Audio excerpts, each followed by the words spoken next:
Most of you know me as Prince, but for this brief moment I'm going to be changing my name to the Prophecy. I feel it's in my duty to make clear to every single person watching exactly what I intend to do here. Not what I hope to do, what I intend to do. There's a difference between a man with a dream and a man with a plan, and I stopped all that dreaming a long time ago. 4 weeks ago I walked back through that curtain, and what followed was a victory over the most winningest superstar, and then an immediate title shot that ended in a draw with a dominant champion who couldn't put me away with everything that she had. But despite what I've done in these short few weeks, I think people still don't fully understand the depth of what is standing in front of them. Here, take a look. Napoleon Bonaparte. Exiled. Stripped of everything. Cast out and told his time was finished, that the world had moved on. They put him on an island and told him to disappear quietly like a man who knew his place. You know what he did? He came back and he conquered Europe. I put this on my skin a few months before I decided to return, not as decoration, as a contract. A reminder every single morning of exactly the kind of return I was committed to making. Not a nostalgia trip, not a feel-good moment, a conquest. Look, I left this business 8 years ago, and I won't pretend like that departure was clean. It wasn't. You know, I burned things, I left without a word, and I carried that with me for a very long time. So I went somewhere far away, somewhere without noise or an audience, and I sat in that silence long enough for everything unnecessary to finally seep away. And what I found underneath all of it was the version of myself I'd never fully allowed to exist. The prince that walked back through that curtain a month ago didn't come back to remind you of what he was. He came back to show you what he finished becoming while he was gone. The athleticism never left, the instincts never left, but the recklessness, the noise, and the incompletes, all of that got replaced with something far more dangerous. Clarity. I know exactly who I am. I know exactly what I want, and I know exactly how I'm gonna take it. There are 3 singles titles in this business, and I want every single fucking one of them. Not because I need them to tell me what I am, no. No, I settled that question in silence on the other side of the road a long time ago. I want them because they're the final sentences in the story that has been building since the very first time I stepped in a Minecraft wrestling ring. One of these days in the near future, my music's gonna hit. That mesmerizing guitar is gonna hypnotize every single one of you like it always does, and I'm gonna walk through that curtain, this time holding from each hand 2 of your most prestigious titles. And I'll walk down that ramp and hop on the turnbuckle, and I'll raise them higher than they've ever been raised. And in that very moment, if it wasn't already clear, it'll be made crystal clear exactly who I was when I left, who I was while I was away, and who I always will be. The living masterpiece.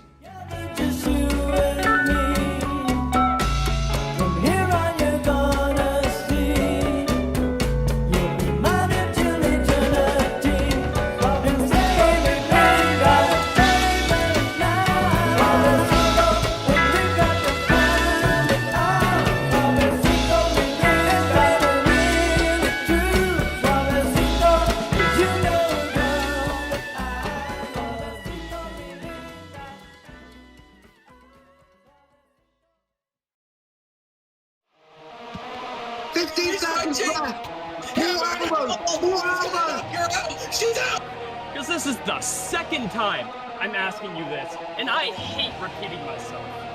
Jimmy, I want to fight you on Locked Away. Puppet Master's been trying to get my attention, and to be honest, the reason I haven't been responding is because I haven't really known what to say to him.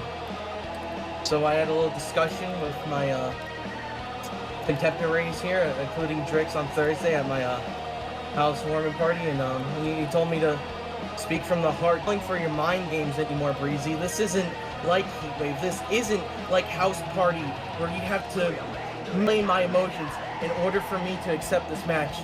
I'm not accepting this match on your terms, I'm accepting it on mine. Tuesday, go over it.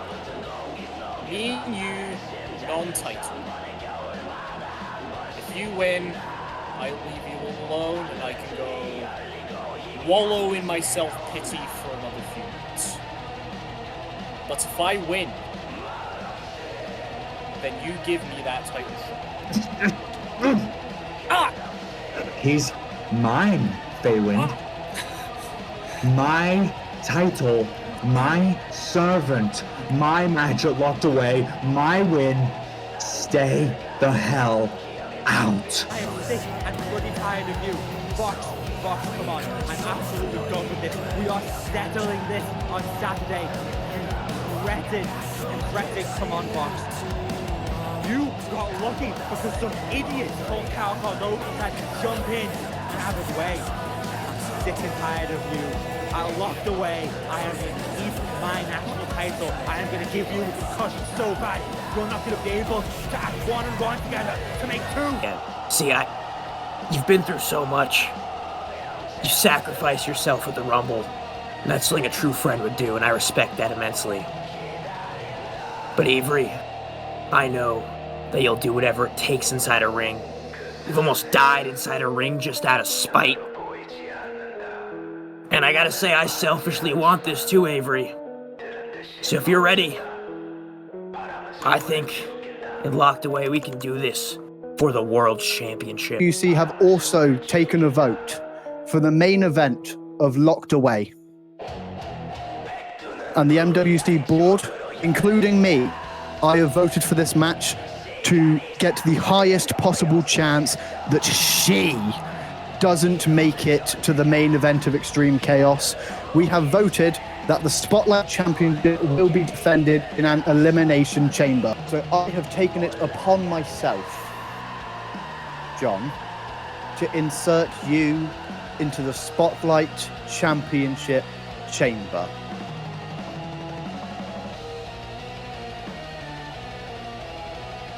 That Spotlight Chamber. Guess one of those. Yes! That's it! I didn't go home to take more painkillers and patch up more wounds. I went straight to Boston and I secured my entry into the Locked Away chamber. On Saturday, do or die, I'm pinning Tarah and I'll offer no excuses for any other outcome.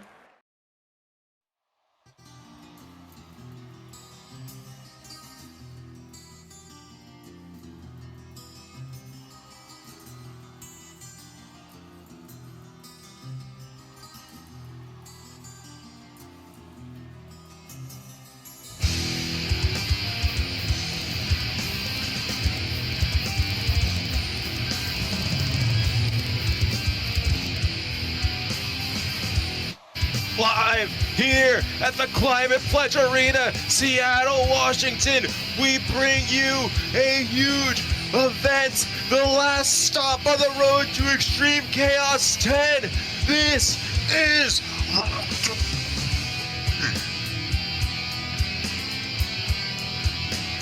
in our main event tonight. We will see our World Spotlight Champion defend that belt in what she calls the Gossamer Chamber. Steel surrounding the ring, on the floors, on the roof, and all the weapons you could ever want to play with. But we're gonna kick things off with the fate of the main event of Extreme Chaos 10. For the right to challenge our world champion, whoever it may be after tonight. Jimmy Sins puts that Rumble win on the line against number 3 finish. This man, Bhreezy.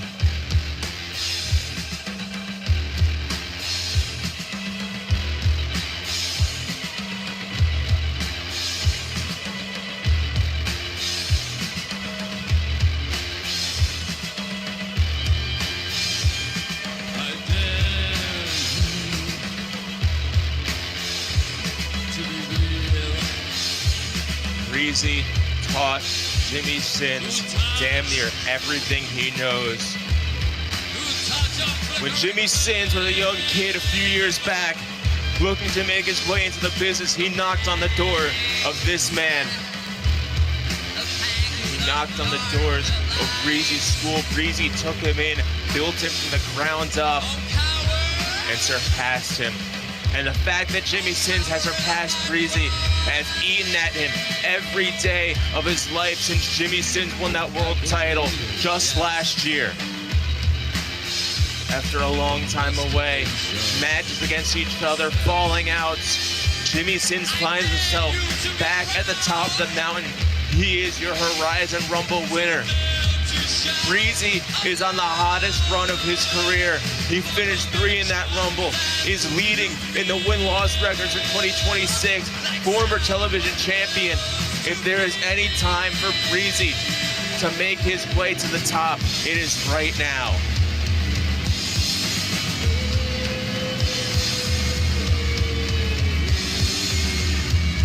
As we await Bhreezy's opponent, as we await the Rumble winner.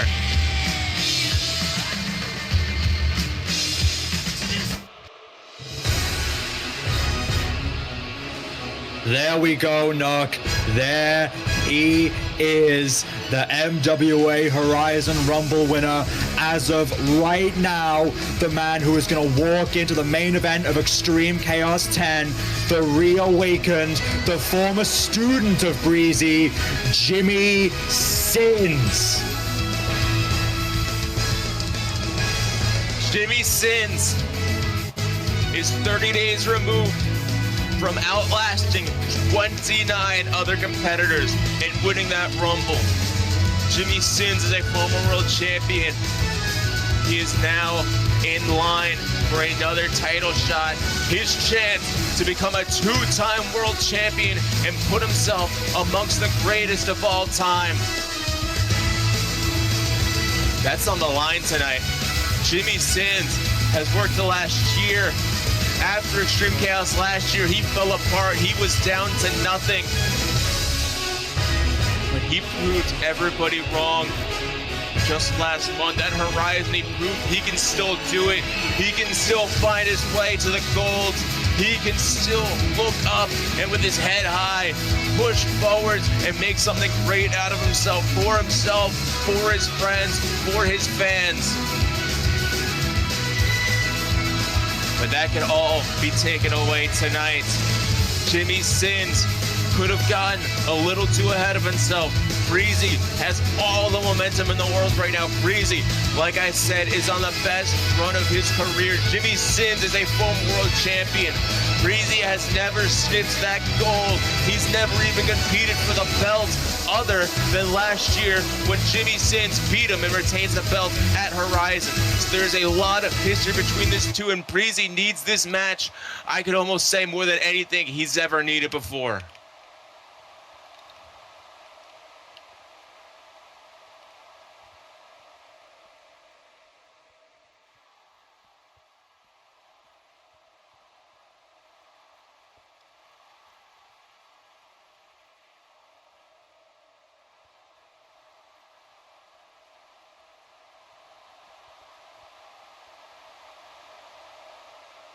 Both competitors in their corners. Welcome back, Nuck, to the table, by the way. Ready to fight for the right to the main event of Extreme Chaos 10. Both participants nodding. The ref is about to ring the bell.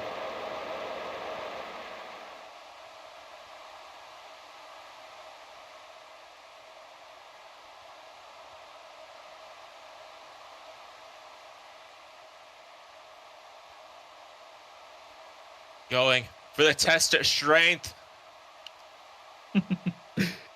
Perhaps the simplest way to figure out who is the stronger, who is the better man. It is Jimmy Sins tries to take control in the very start of this match. Last year, it took almost 30 minutes for Jimmy Sins to put Bhreezy away and retain that world title. I don't think he can risk that this year. Not again, not 1 month away from Extreme Chaos, Nuck. Bhreezy getting Jimmy into a side headlock. clapping his hands, keeping the headlock in. Using a poke to the eyes to take advantage here. Oh! Oh! Jimmy Sin's fireman's carry takes Bhreezy down to the mat.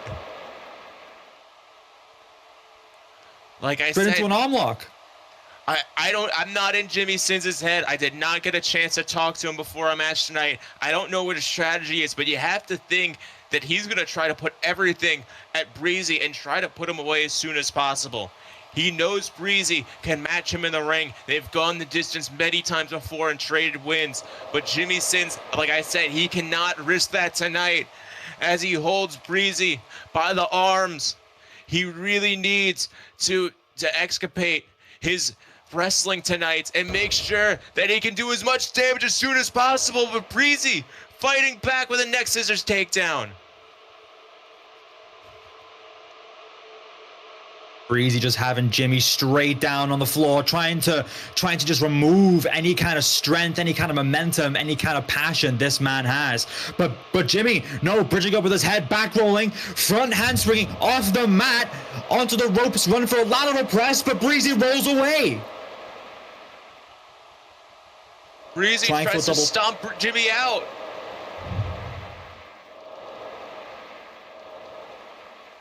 Bhreezy sent to the ropes. Jimmy Sins backflips over the lariat to stay on his feet. And they are pushing heads. Jimmy looking for the Liger Bomb, but Bhreezy stalling him down, keeping him down on the ground. Back body drops him. Jimmy lands on his feet. Bhreezy with the backslide gets a cover. One. No. Ooh, quick kick out. Oh my God. My heart skipped a beat. No, Jimmy Sins now. Oh my goodness. There's desperation in the air right now. Either man wants to do everything they can to end this match as soon as possible and get to Extreme Chaos. It's a roll-up, it's a roll-up. No, kick out. Bhreezy rolling backwards, folding him into the cover. One. Jimmy cannot kick out. He does. Oh, 3 minutes. That could have been over in 3 minutes. Oh, my days. Finally out of the rollout. But no. Bhreezy lines up with a discus elbow, but Jimmy seems to try and dodge and get out of the way. But Bhreezy grabs Jimmy, lifts him into the fireman's carry. Running for it to the middle of the ring, trying for a godbuster. But Jimmy tilt-a-whirls. Ooh. He's spinning around. La Mystica. Yes. No, it's devastating. Armbar in professional wrestling. Nobody gets out of La Mystica. Nobody survives. Everybody taps. Bhreezy This is it, is out. This is it. Jimmy This has to be it. Jimmy to XC. How is he straight away? Bhreezy! Wow! Bhreezy gets out with the roll up. Jimmy kicks out.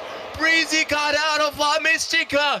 This is serious shit that we're watching right now. The most important match of either competitor's career. It all goes to right now, and it all goes to XC. And fucking Bhreezy goes to the floor with a drop salt stab up Enziguri. Jimmy lifting up Bhreezy, grabbing him up and turning him around, lifting him up. Rack bomb! Jimmy Sins slides right to the corner. Springboard Sky Twister press. This guy's the fucking greatest. One, two. Bhreezy gets out. What the hell are we witnessing?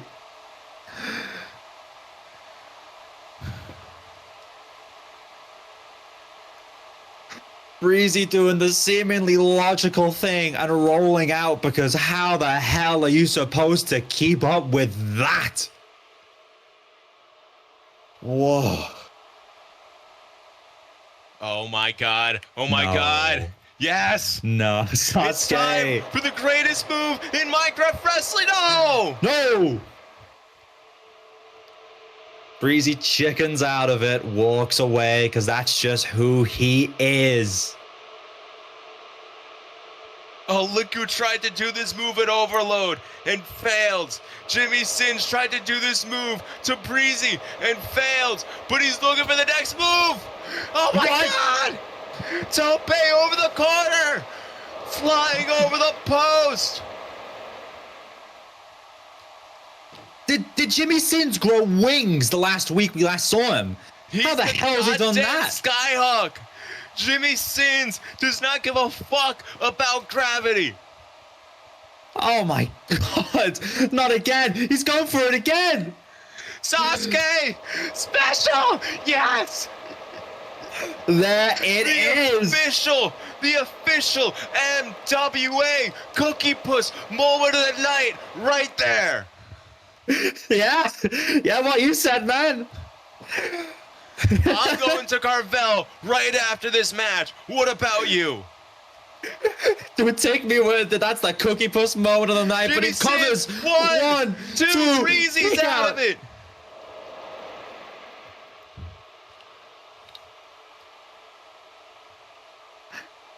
Okay, gotta take a minute to breathe.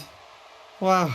Not just is the challenger for the world title on the line tonight, but also the world championship itself. What happens if Jimmy Sins puts his all into this match, defeats Bhreezy, and then Avery wins the world title tonight? That's not a match I don't think either of those competitors want to have to see in their future. It also might not happen right now because Bhreezy is getting a crazy advantage over Jimmy. Dragon screw, bicycle knee to the jaw. Jimmy's down on the corner. Bhreezy, I don't think cares at all who he has to face. He just needs to beat Jimmy Sins, and he just needs to see his name in the lights for the first time.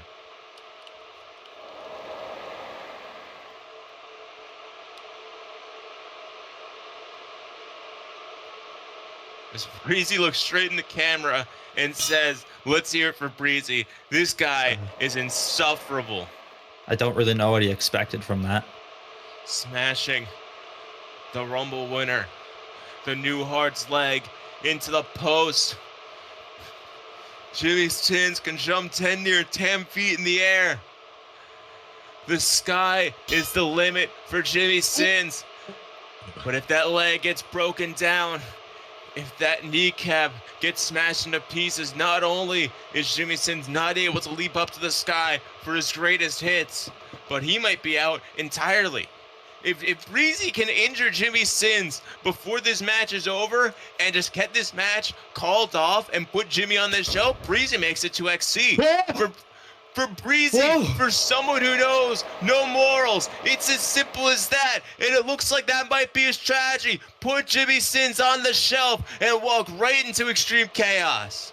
I mean, after that gourd buster on the apron and a double foot stomp to the leg, Jesus, how the hell's Jimmy gonna stand up? Oh, that's the point. Every double foot stomp gets Jimmy Sins one step further away from taking any steps at all.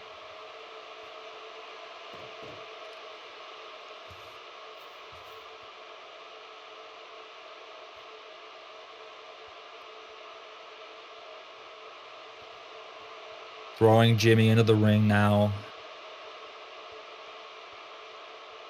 Could this already be it? 10 minutes in. Hook in the leg. 1, 2, no! Jimmy Sins kicks out at 2. Let me With make that this leg, clear. I don't know how. Let me make this very clear. Bhreezy's entire career hinges on the result of this match. If Bhreezy makes it to Extreme Chaos, win or lose, he puts his name in the history books. Bhreezy has been here a long time. He is a 6-year veteran of the craft, but he has never reached the heights of a main event. He has never won a world title. If there is any time for Bhreezy to break through to the upper echelon, it is tonight. If Bhreezy does not defeat Jimmy Sins tonight, he might never reach the top of the mountain. Jimmy Sins might do it a second time at Extreme Chaos while Bhreezy is forced to sit back and watch. that will eat at him for the rest of his career, for the rest of his life. And as he wrenches Jimmy Sin's leg back and back, that is all that is going through his head.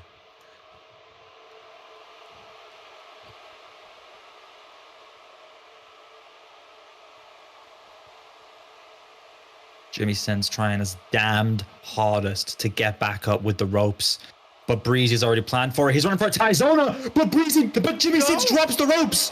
Bhreezy falls straight on his ass into the floor. Jimmy is himself in a precarious position. He's gonna need the full motion of that leg to make this spot matter right now. If he limps or gets caught up for 1 second, that's it, and he makes it! Leaping dropkick, flying over the top rope! God damn! How the hell? Sometimes you have to do a little bit of self-sacrifice. Yeah, but at the cost of damaging his leg further. Even if he wins the match, if he does enough damage to his leg, then who knows, he might not even be able to make XC after all.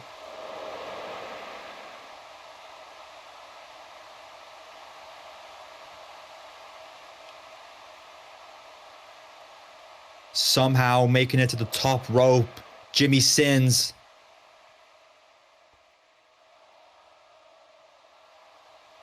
If Jimmy can make this connect, he could have a one-way ticket to Extreme Chaos. Bhreezy rolling away, answering that question before Jimmy even has a chance to find his balance. Knee off the top rope.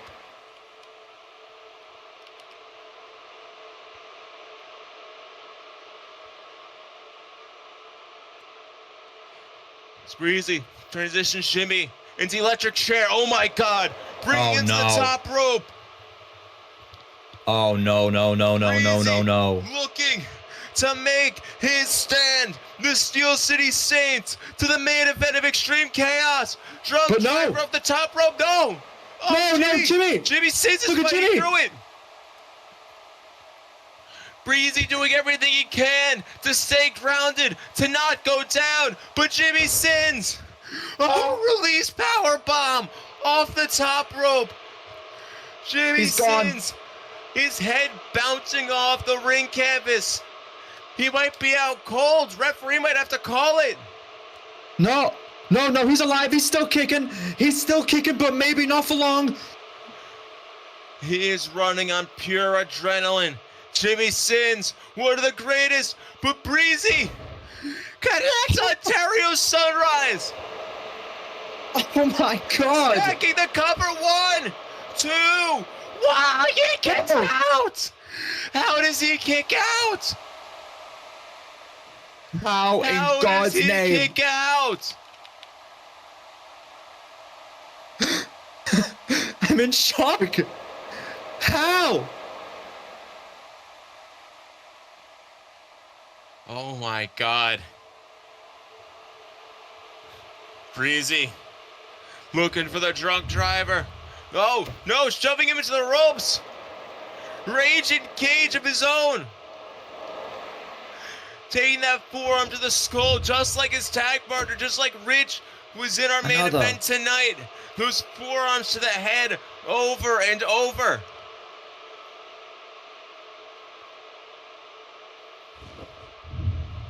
Not again. And again. Oh, dear. Oh dear, poor Jimmy Sins again for a 4th. Oh, that's enough. That's got to stop. This could be foreshadowing of a very good night for the Steel City Saints. God. A 5th.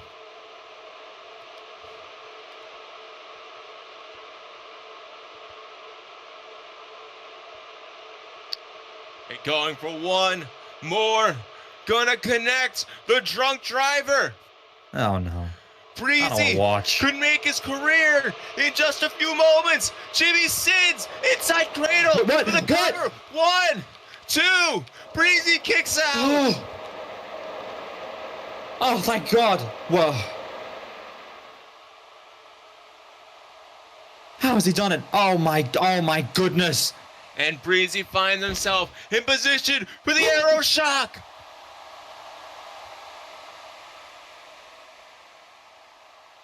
Jimmy Sins just powering through all these leg-focused moves and covering. 1, 2, kick out at 2 from Bhreezy. Jimmy cannot let this go much longer. Every big move he has uses the legs. For every arrow shock that he pushes through, he wears his body down and really seriously risks giving up this matchup.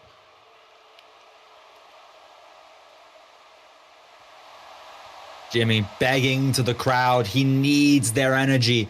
He needs their passion, their fire, their love for Minecraft wrestling as he grabs up Bhreezy. Trying to lift him up. Needing something like a reawakening.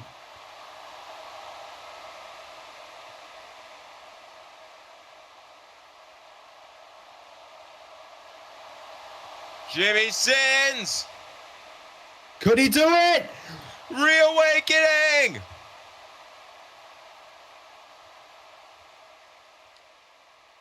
That's got to be it. That's got to be it. The cover! The main event of the biggest show in our history! And Jimmy Sins is going to Extreme Chaos!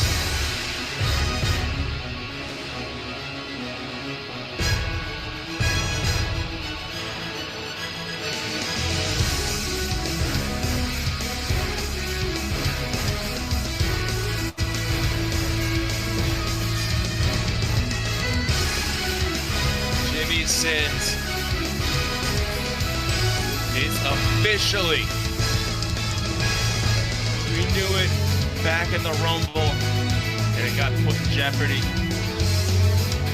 Jimmy Sins was not planning to get steeped tonight. He retains his right to challenge, and he locks it in for good during main event of Night 2, June 27th, Extreme Chaos 10. Jimmy Sins secures his spot against the MWC World Champion. Got a question on everybody's mind now. Tonight, will it be Matty walking into Extreme Chaos with his third World Championship still hoisted on his shoulder? Or will Avery take that championship for the first time and be able to share the spotlight of the biggest match in history with her best friend in the world?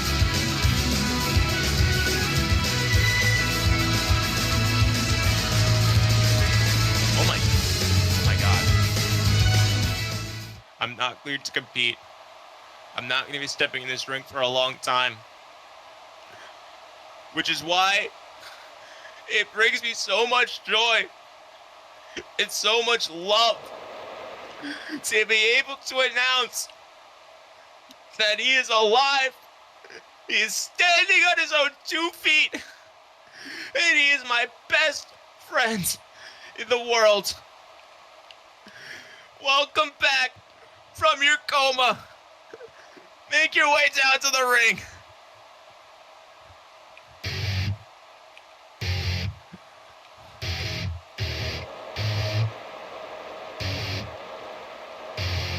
It can't be! There's no way! He's been in a coma for months! Since execution! Since Shiv tore him down bit by bit, stabbed him, did everything possible that you could do to a man! Is he standing on his own 2 feet tonight? He is!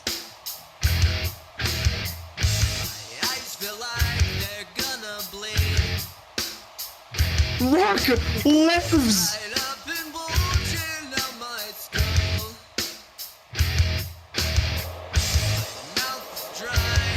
He lives and he looks cleaner than ever!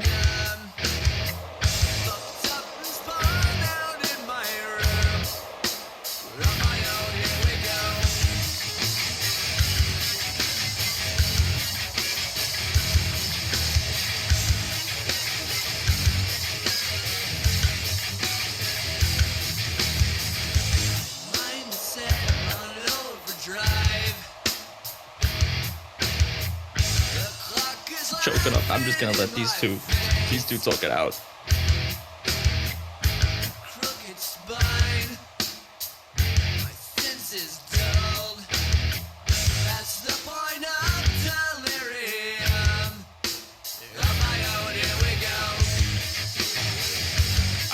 I love you so much. Congratulations. I'm gonna let you have your moment.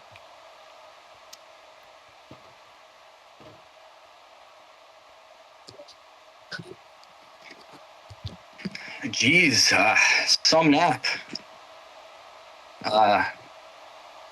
I just want to say, first off, before I say anything, just genuinely thank you all so much for not forgetting about me. It means a lot. So basically, what happened, last thing I remember, I was out drinking with friends after my match with Shift, and a blur happens, and then it's been, I think, like 4 months, and I'm awake. This happened yesterday, and I was handed a box with my personal belongings, a couple things that were on me when I fell, and back to living. So the first place I knew I had to be was here. I mean,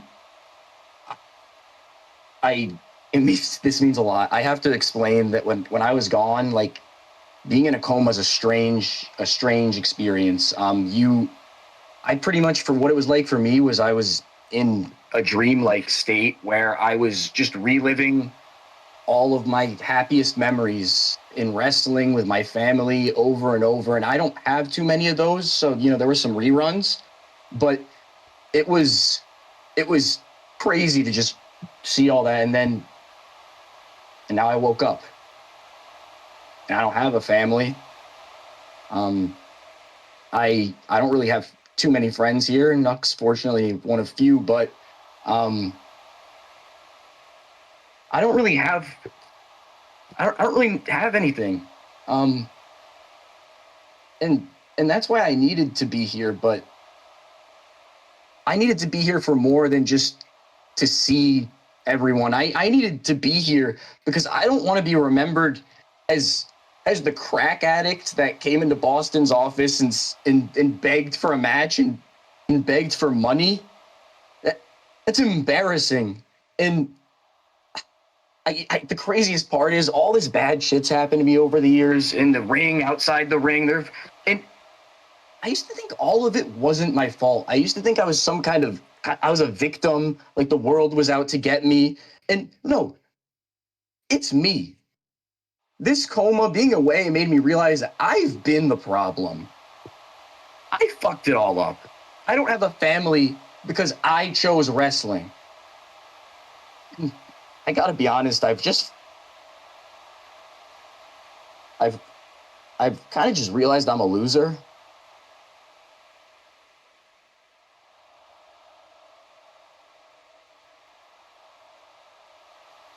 But I don't have to be. I'm not going to be a loser anymore. At least, you know what? Okay, maybe it's too late to go back and convince all the people that I'm not a loser. My wife, my kid, it may be over, but you know what? I'm not going to be a loser in your eyes because you deserve better. I was the asshole all along, and I just want to earn your respect again. The doctors told me if I wrestle again, that it could be it for me. But I say, fuck them. This ring and you people are all I have left. I'm gonna make things right to you, I promise. I'm gonna wrestle for somebody other than myself for once. And for once in my goddamn life, I'm gonna do the right thing. I love each and every person in this building right now. Thank you, and I'm gonna see you next week.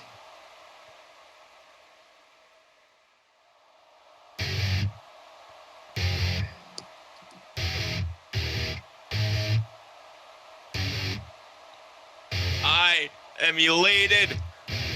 I'm having trouble trying to sleep.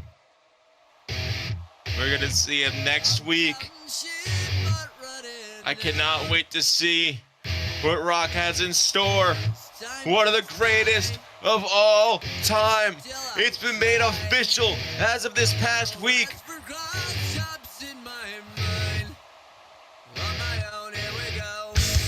And he is back.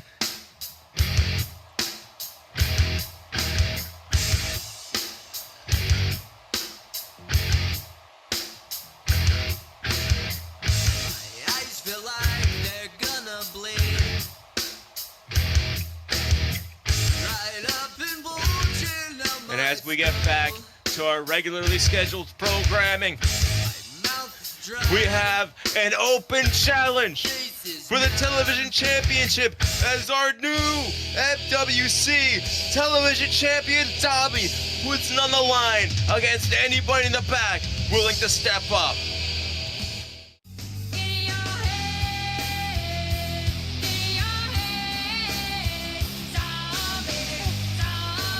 And here, stepping up, is our new television champion.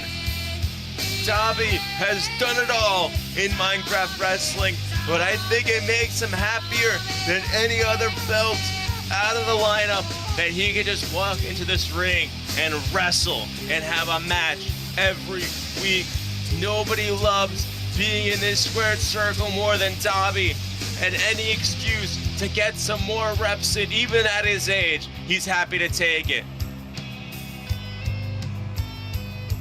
I mean, we saw it last week. He beat Misty for the television championship, walked out of the main event with the belt, and he's here tonight issuing an open challenge to anybody in the back. It could be anyone, Nuck. I mean, it could be Rock. He could be right back out here. MWA, let me hear you. Now look, I am eternally grateful to be standing here, your television champion. And I'm not going to keep you for too long because I want to wrestle. And that's exactly what this belt is about. Look, over the last few months, I've been having to rekindle my love of wrestling. These people like Cassidy, they've taken a toll on me. And you know, with people like Rich and Colt and Atom in title contention now, I think I'm the savior that the MWA needs. Now, to anyone in the back, I know not to underestimate you, because whoever walks out, literally anyone, can beat me, because I don't know what to expect. And if I do end up underestimating one of you, that might be the last mistake I ever make as TV champion. Now, I ask you all to silence your phones, turn your attention to the stage, and watch as it's time to apply the first brushstrokes of a masterpiece television title reign. Thank you.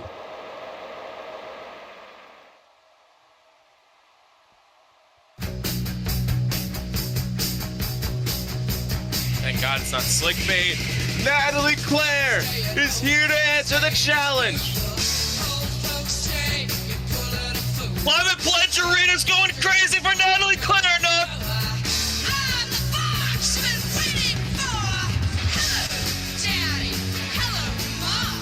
The cherry bomb. Natalie Claire is here to take that national championship and win her first piece of gold in the national championship. I might have smoked a little weed before the show. The television championship.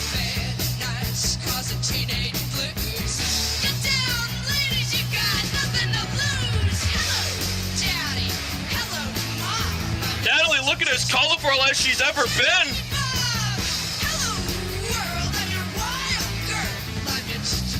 I mean, Nuck, we know that Natalie Claire has challenged for the national title before. It was at a Rise, and she was in an Iron Man match with Adam. Didn't get the win, didn't get the belt, but now she has an opportunity here tonight to correct those mistakes and walk out of here as the new television champion. And that was a great match. One that, to this day, I am shocked that Natalie did not pull off the victory. But if there's anyone who could make an impact and within her first 6 months on the roster be able to take home some gold, it's gotta be Natalie Claire.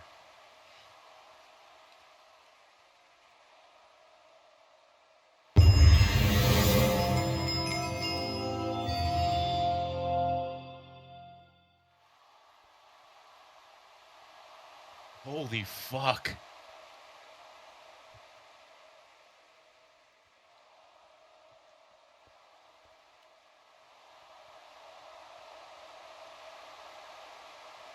The future is now, folks, and this match is underway. 10 minutes on the clock.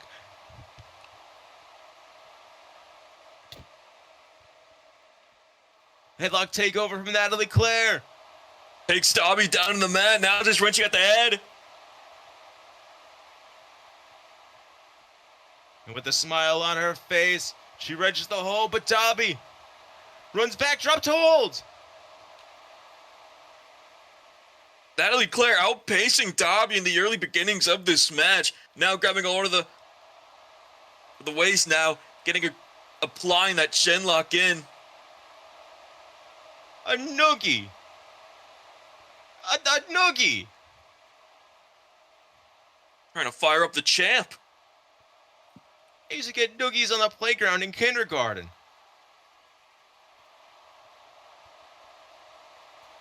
Bringing Dobby back to yesteryear.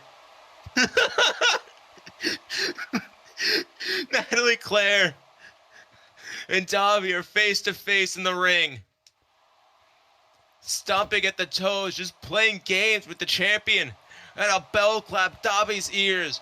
His old man ears are ringing in the center of this ring.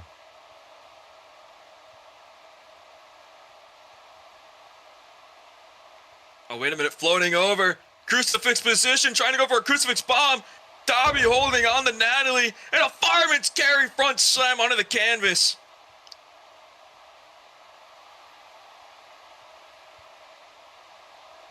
Dobby finally trying to get into the pace of this match, trying to get comfortable in the ring with Natalie Claire. Running through with a boot, but no! A chest kick. Natalie Claire is so much younger, so much faster, so much agile than Dobby, and it might cost him the belt. Super kick. Taking the head off of Dobby. Soul kick to the head.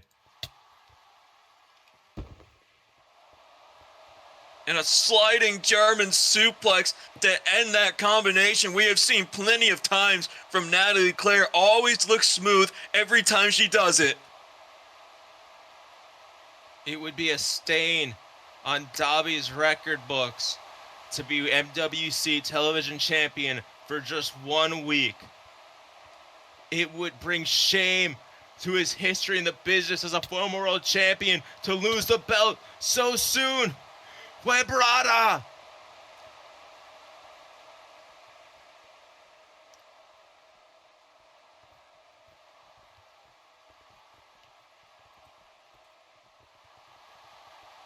As Natalie Claire hypes up the crowd, takes in the support.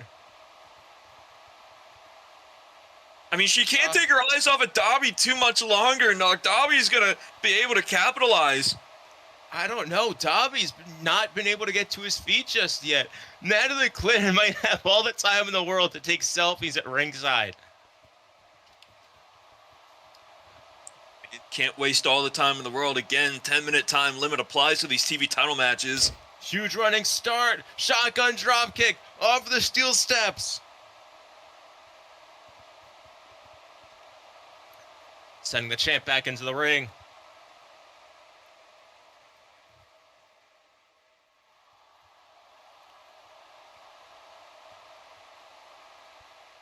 Going for a code red. But Dobby just catches her and slams her down for the cover. No! Natalie Claire kicks out. Natalie tried to go for that code red. Dobby held on, just completely stuffed her down for the pin. But now Dobby, in an own predicament of his own, kick out. You can feel the youth energy of Natalie Claire, unpredictable, uncontrollable. And that mindset might be what gets to the victory. Oh my God, what? Fall away slam. Natalie collapses to the outside. Dobby's ring IQ, on the other hand, might just be too high for anyone to compete. I mean, you got to take in the experience, the absolute damage that a guy like Dobby does. A guy like Dobby does not hit soft at all. One of the hardest hitters in the entire business right now, even at his age. Oh my God. Oh my Lord. You know, Dobby's age can also be a bit of a positive for him, in the sense that he knows how to deal with the pain. Dobby wakes up every morning already in pain. This match and every other match he wrestles is just a little bit extra on top of that. He could handle a 10-minute match where he's going 100 miles an hour, even at his age.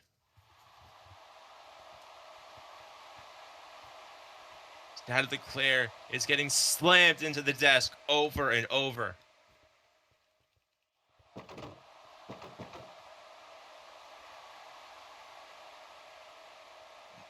Natalie Claire held up with the fireman's carry, thrown back into the ring, gorilla press.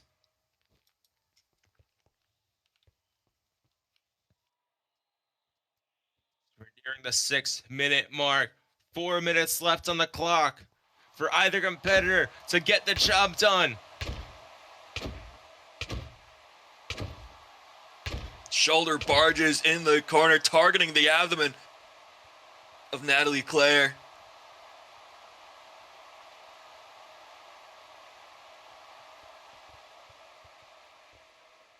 Corner splash, but Natalie able to avoid, get out of that corner, and leave Dobby crashing into the turnbuckles.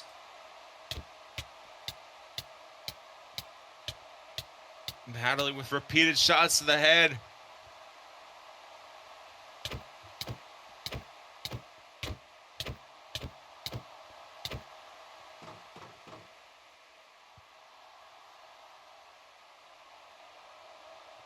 Dobby was stuck and tangled in the ropes there for quite a second, but Dobby able to recover, hold onto the legs. Natalie tried to go for the monkey flip, atomic drop. Dobby slams her down in the center of the ring.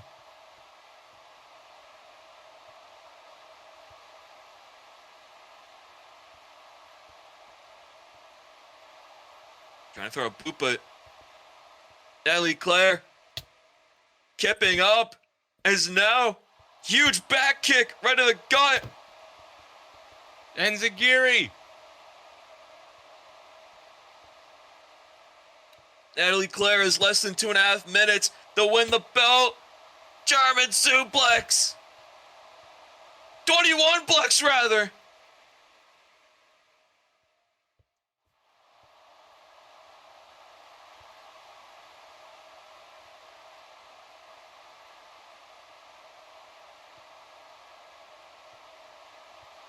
Natalie picking Dobby up. Just 2 minutes left. She's got to make an impact right now if she wants that TV title. Trying to go for the M80 as Dobby now stalling his way and ramming Natalie back into the corner, back first. Again, targeting the waist of Natalie Claire.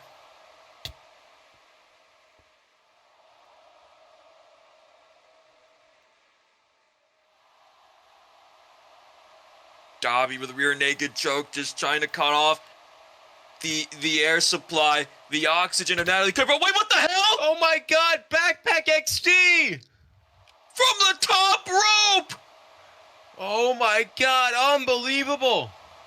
Falling on the Dobby for the cover. 1, 2. What? Dobby kicked out!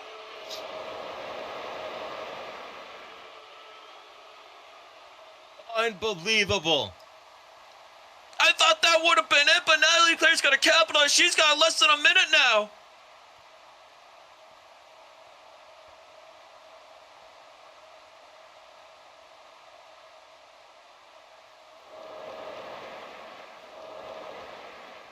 Lateralis, but no, Dobby Dobby slides ducks it. under. 45 seconds left. Make her run into the back of Natalie Claire. She just folded like a tumbleweed. Picking her back up, 30 seconds on the clock.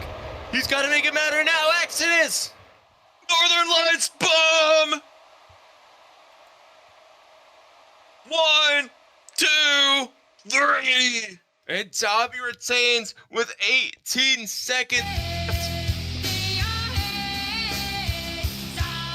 Just a few seconds away from the exact time it took him last week to beat Misty and win this title. He retains against Natalie Claire. An incredible showing from both competitors. Natalie Claire has nothing to be disappointed about. I mean, yeah, it's another loss, another title loss, rather. But Natalie Claire, this gives her the opportunity to learn from losing and get herself back on track and make her way back up the mountaintop.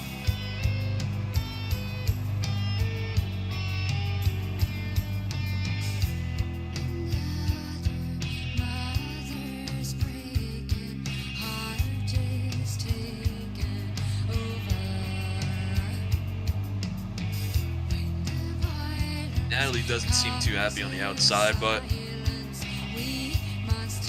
Nuck's in the ring with Dobby. We'll cut it to them in the ring.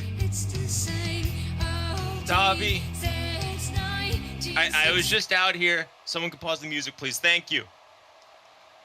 I was just out here to announce some great news. And I have something else that I think is great that I want to say. Thank you. Thank you for everything you've done for Minecraft Wrestling, for the almost 10 years that you've been here. Your contributions to Minecraft Wrestling have not gone unnoticed. And I think the poll results this past week, number 9 all time, which if you had to ask me, I would say that's a little low. I would say you're a little higher than number 9, but that's pretty damn good. I think you've had some of the greatest matches in our history. You've made it to the top. You've held the world title, and throughout all of it, you have always loved Minecraft Wrestling. Your favorite thing more than anything has been to just get in this ring and have a great match, and I respect that so much. I respect everything you've done for Minecraft Wrestling, and I think there's only one way that we can honor this. 1 month, Dobby, at Extreme Chaos. I hope you still have that belt, and I hope to see you on the show. But that's not going to be all you're doing at Extreme Chaos this year, because there's only one way to honor you properly, and that is to announce that, Dobby, you are going in to the 2026 MWA Hall of Fame. Thank you. I am so glad that I'm able to do this. And Dobby, I just want you to know, when we had the Hall of Fame ceremony last year, and I was talking to Taka, and we were trying to figure out who do we induct next year, there's only one name that stuck out as someone who needed to be inducted, and 1 year later, that is the exact same name, and that is you. You deserve this more than anybody this year. And thank you for having a banger just now, having a banger like every other pay-per-view. Always can just rely on Dobby to put on a great match, and I'm sure I would hope everybody here agrees, or else it might have been a problem when we gave you all those main events earlier this year.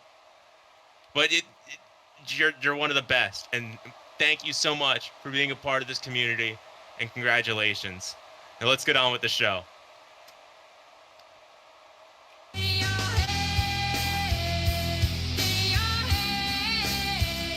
Well fucking deserved for that guy right there.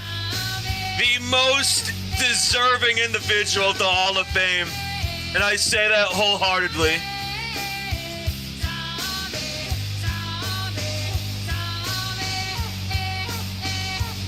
Well earned, my friend. Well earned. Next up on the show, so much has happened already, and we have 3 title matches back to back. Next up, We're gonna see Adam try to make it to 100 days as he takes on Faywind and defends that MWC National Championship. We have National Championship competition tonight.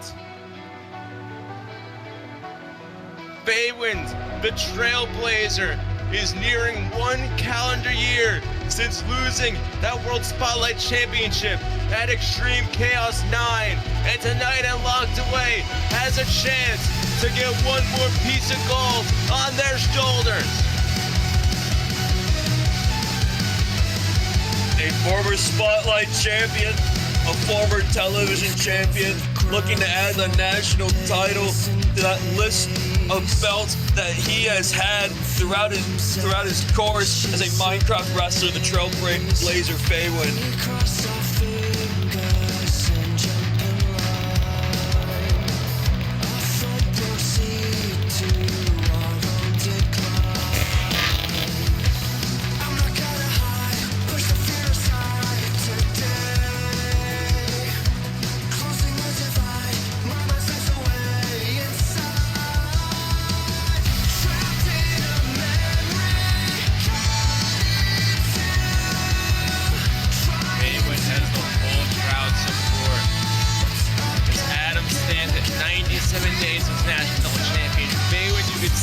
The last hope to keep the world's worst author out of the record books. Don't say things like that.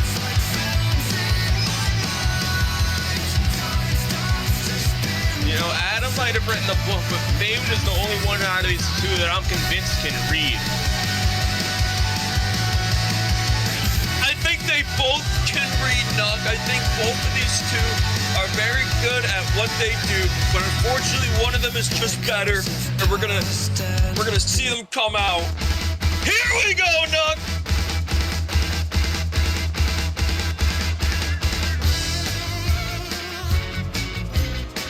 The greatest national champion in the history of the Minecraft Wrestling Alliance has graced your presence!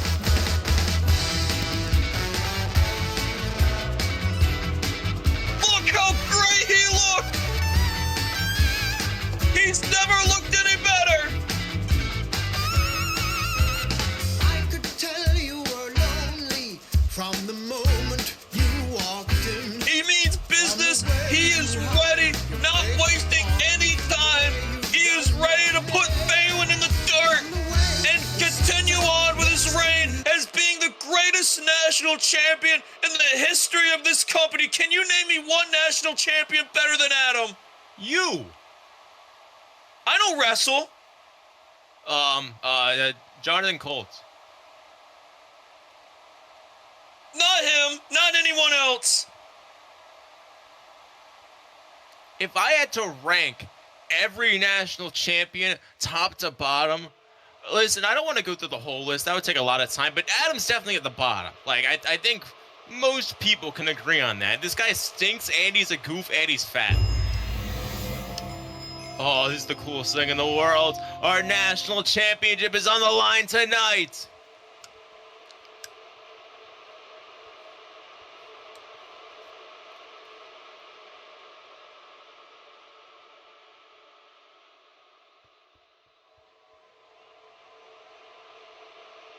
Adam lives his life with a layer of oil and stink that covers his body. He is a greasy, greasy man. Absolutely not true at all. Look, he just demolished Faywind with that headbutt. And now, with a headbutt to the back of the head. This is great. And he's throwing right hands. Faywind gotta fight back. They cannot let Adam get the early advantage. Save us, Faywind. And just continued kicks to the head from Adam. Stomping out the head of the challenger. This is great. This is great watching Adam completely demolish Faywind in the corner. A thing of beauty we are seeing. Wait a minute, no! Yes. Faywind taking Adam to a knee. Waist lock. Elbow after elbow. Adam desperate to get out of this position. And as Faywind is dazed on the ropes. Adam hits the ropes. Gets sent right to the outside. Get back in that ring, Adam. Show Faywind you're the man. Adam's the kind of wrestler that I wouldn't be shocked if he tried to stay out of the ring and just lose the 10 count, keep the belt, spring slingshot plancha. How should it take Adam to the ground? Leaping up and over the ropes. I mean, Nuck, I can't really take away Faywind's ability in the ring. Like I said, Faywind's one of the best wrestlers we have on the roster. I mean, every time they step in the ring, I mean, they just deliver and deliver and deliver. But if you're asking me to rank NWA wrestlers, I don't think I'd have Faywind over Adam. I'd have Adam over Faywind.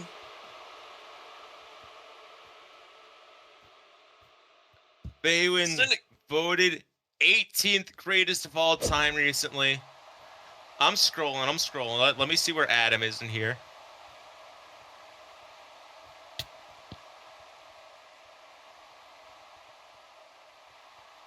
Flatliner from Faywind.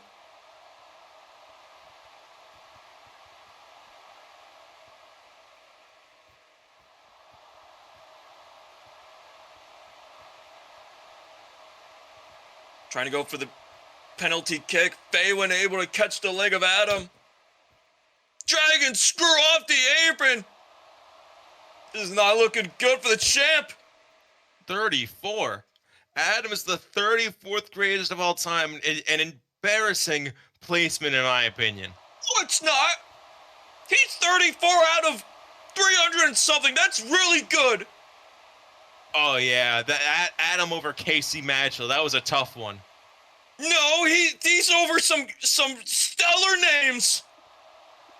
Faywind with a front face lock. Hook of the leg. Fisherman Buster taking Adam out back to the knee and collapsing.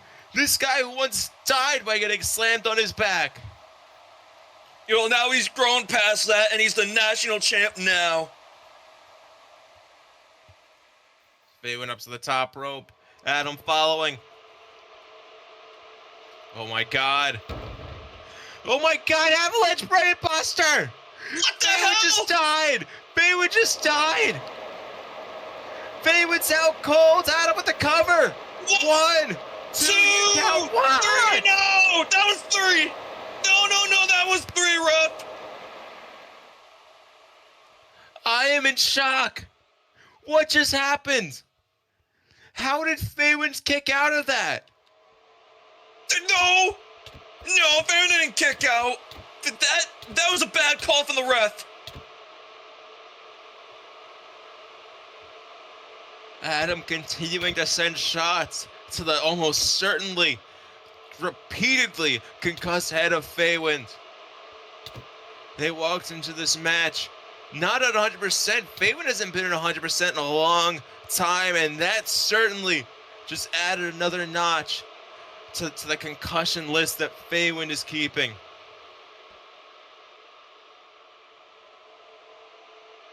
Yeah, he knows what he's doing, ref. You let Adam do his thing. The best national champ ever. Ref, please do not get distracted by this guy. Keep your eyes everywhere at all times. Every second that Adam tries to distract the ref, send the ref over here, do this, do that, talk to me. That's just chances for Vox to get in the ring and cause some interference. I'm not counting. I'm not counting. I'll count for you. 3. Protest this. Do not count. 4. Here we go. Number 5. The best chops in the business. Oh, he caught him. Juked him out. Adam with ring IQ I have never seen from anyone else. He barely has normal IQ.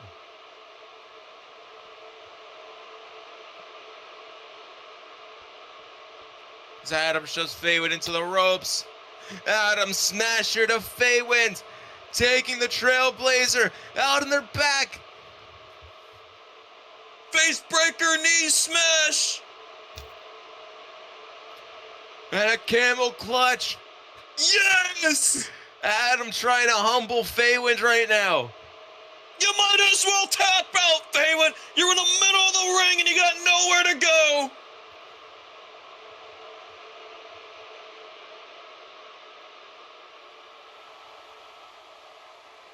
Faywind's gushing blood.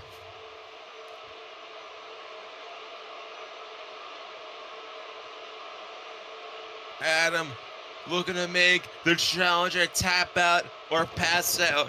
A vicious side of Adam that has come out throughout this national championship reign. A side of Adam that 6 months ago was unthinkable.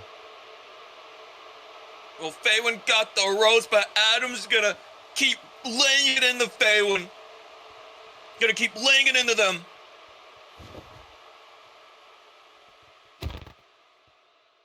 Samoan drop.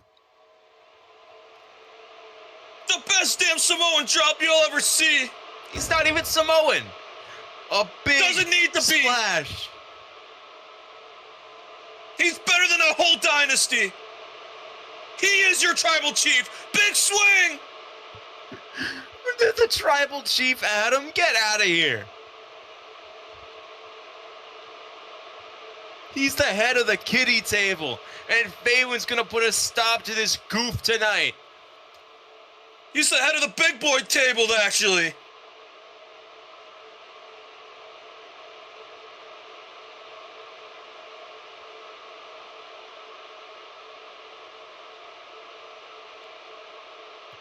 Adam Here we go. promising to change Faywind's destiny. Faywind resilient. Faywind showing disrespect to the champion. Kitchen sink.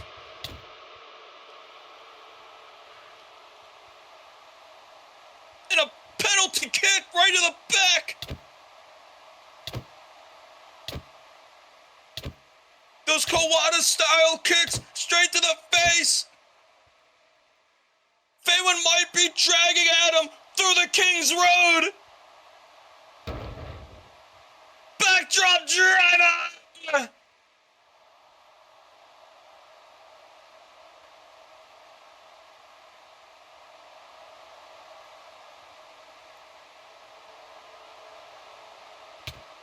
Adam having to retreat to the apron now is now Dragon Sleeper over the ropes.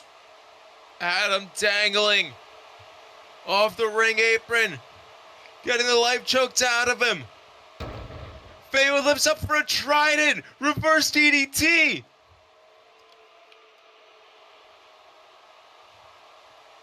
At zero. 2, Adam kicks out. The champ's still in it.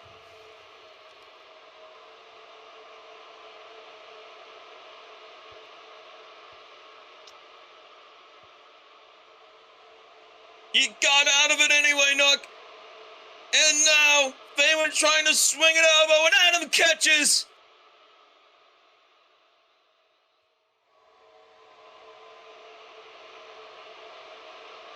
Both arms are trapped.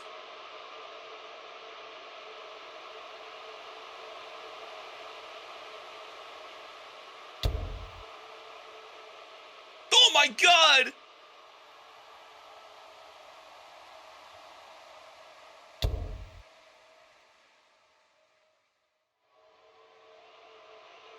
That sound is absolutely disgusting off those headbutts from Faywind. Another! Faywind's looking to transfer the concussion. It's just transfer the CTE to Adam.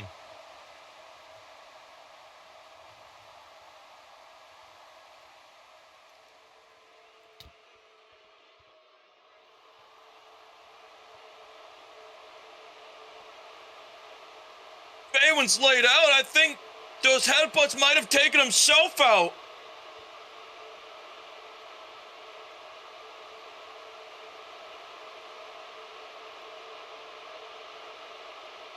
I mean, they're on the canvas now as Adam stalks them up to their feet. The Atomizer! Adam looking to finish Faywind off.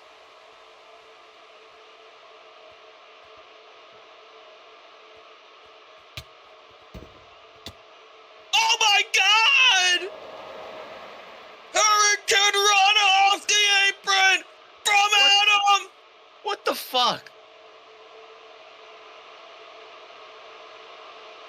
You tried to tell me that man was out of shape, that man was fat! He is!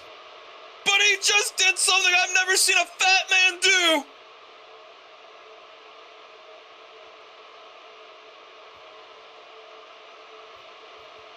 Oh my god, this might be it for Faywind.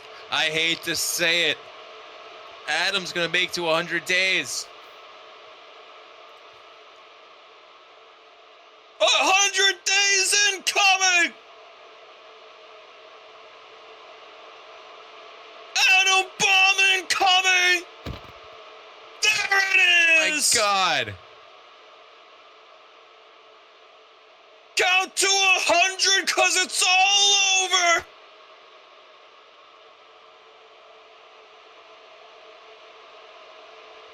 Adam, make the pin! Crawl! Crawl!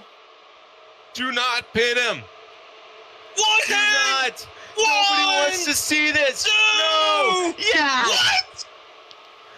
Faywind, shoulder up. Don't cry now, Adam! Wipe those tears! You could retain!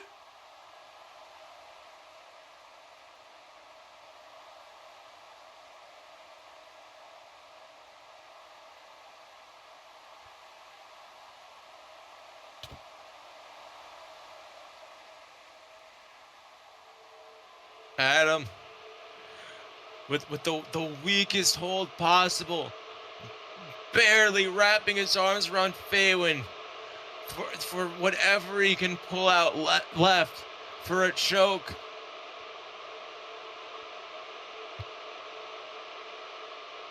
Adam has damn near nothing left, but so does Faywind, and this might be enough to keep the belt.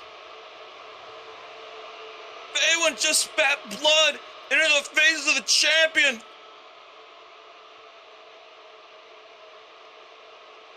Adam, you gotta capitalize! Come on, hit another sick kick!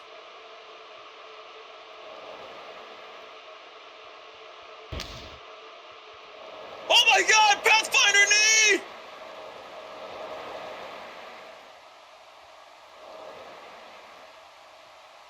Faywind steps back. Psychosis! The Golden Lariat!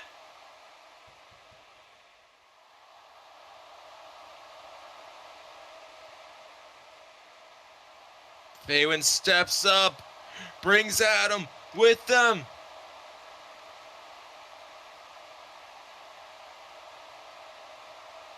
My god, they're gonna hit it! Nuck, they're gonna hit it!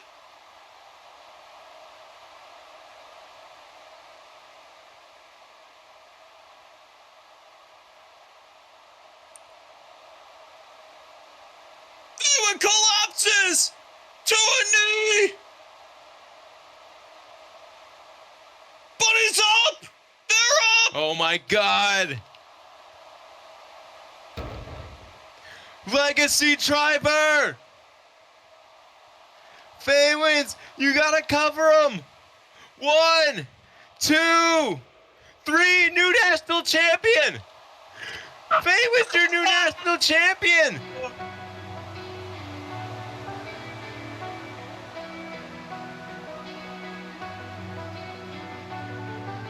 I can't. The reign's over, Nuck. Former television champion, former World Spotlight champion, and now current reigning, walking into Extreme Chaos as your national champion. I can't beat you. Wake me up for this nightmare. A beautiful moment. Congratulations to Faywind and good riddance, Adam. You freaking goof. Adam, don't tell me it's true, man. Don't tell me it's true. Don't tell me it's... We're gonna give you that Hall of Fame. We're gonna give you the Hall of Fame, Adam. Trust me. Get this guy out of here. I can't believe it. The book loves and shambles, Nuck. Nuck, I heard they're gonna take down Fox Stadium. They're gonna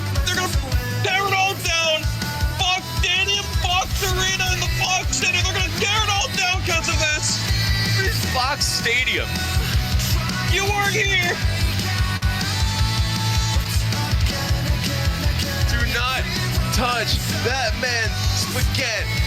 Adam is in the doghouse. He's no longer your national champion. Faywind forever. I can't believe it, Nuck.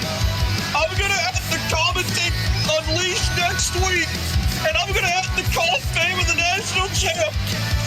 What do I do with my life? What does it all come to?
Making her way to the ring from Inglewood, California, she is the Mad Queen. She has waited her whole life for this moment. In just a few moments, she will challenge for the MWC World Championship, and if she wins, she goes straight to the main event of Extreme Chaos 10, the biggest show in our history, to share the ring with her best friend in the world, our Rumble winner, Jimmy Sins. The same man that she sacrificed herself for last month at Horizon. She'll be able to stand in the middle of the biggest match in our history. Be able to share that beautiful moment. But for it to happen, for her to reach the mountaintop and stand in pride with her best friend and make it together, she's gonna have to beat our current reigning champion.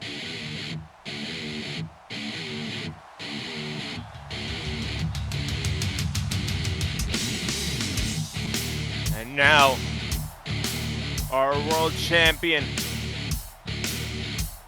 defending his third reign, the 50th overall reign in Minecraft wrestling history. He defeated Chip a few short months ago to stand up for the legends and bring that belt back to the pride, to the honor, to the integrity that it once had.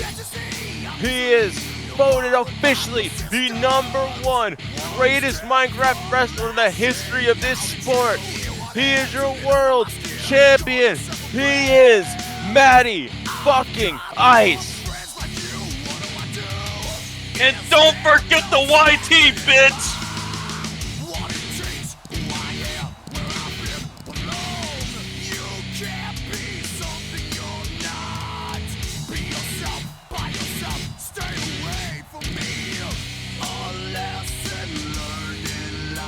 Matty picks this match out himself. He wants the chance to wrestle Avery just as much as Avery wants the chance to wrestle Matty.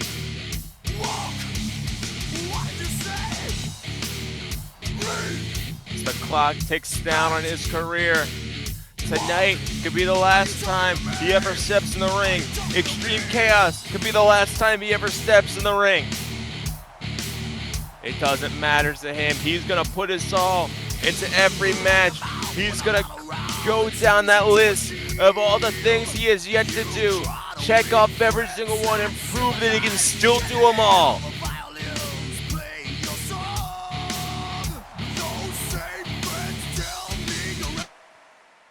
Nuck, this is one of the biggest matches in the history of the MWA.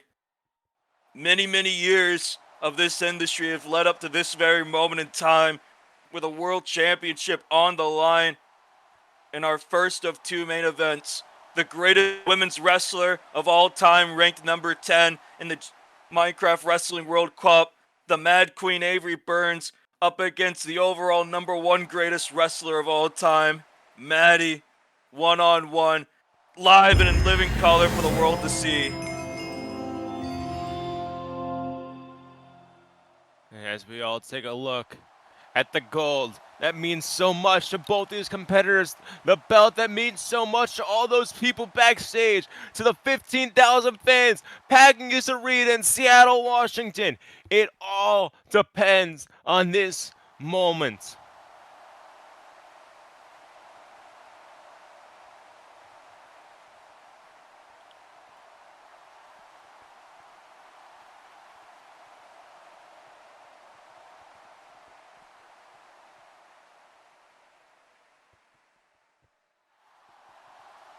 And they lock up. Collar and elbow tie up in the middle of the ring. The fight for control starts now as both competitors break the hold. Struggling for control in the early stages of this match as they try to do it again. Who's going to win control here? Avery pushing Matty to the ropes. The ref might want to break this one up.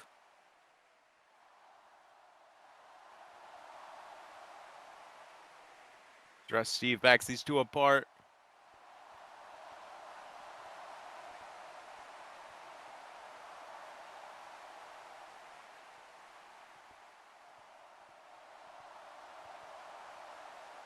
And they lock back up. And now it's Matty taking control of this collar and elbow, backing Avery Burns up into the ropes. Senior official ref Steve gonna want to break this one up.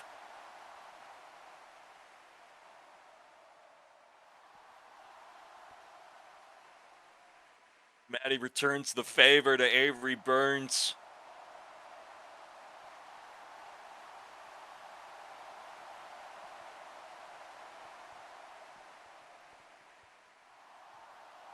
These two now tussling. This is the struggle. Each time they get separated, they lock back up. It just gets more and more intense. These competitors get hungrier to take over the lockup, to show their dominance in the early position of this match. As Matty, the champion, seems to have come out on top of that tie-up, pushes Avery into the ropes, but Avery gets out of it.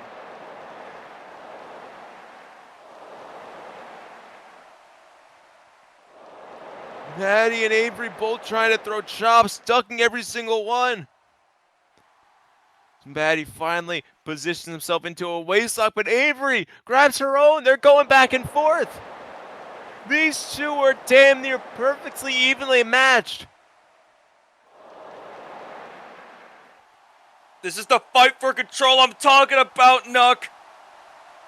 Trying to fight for position.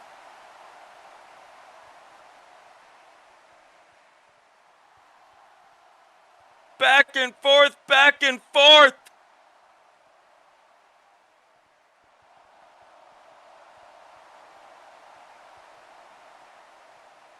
Now Matty gets sent down with an arm drag. What Oh the my God! fuck? From 100 feet in the air, the world's best arm drag. Matty tumbling to the outside.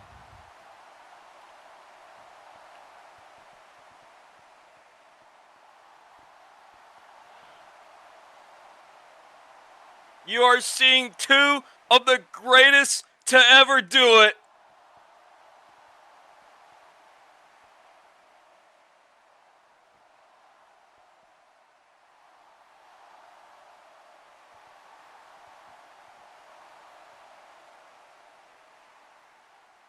Matty trying to put his shirt back on. He's just trying to regain his composure. Avery is stalking her prey from the center of the ring. She has the champion exactly where she wants him.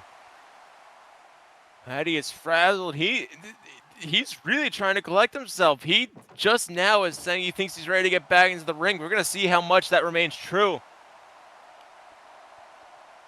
Oh my God, they lock back up. Matty again taking control of the lockup, backing Avery into the corner.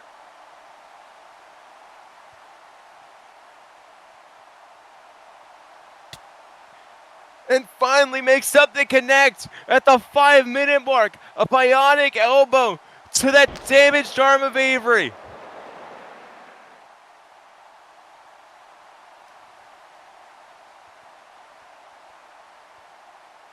Avery responding with that knife edge chop.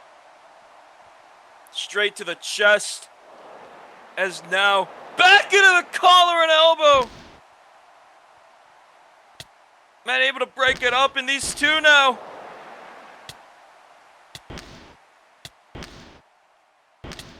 Oh, here we go. Here we go, Nuck.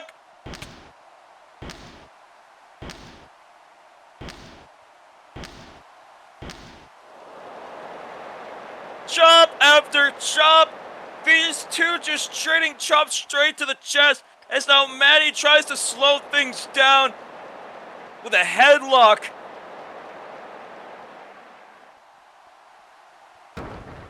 Avery, oh my God!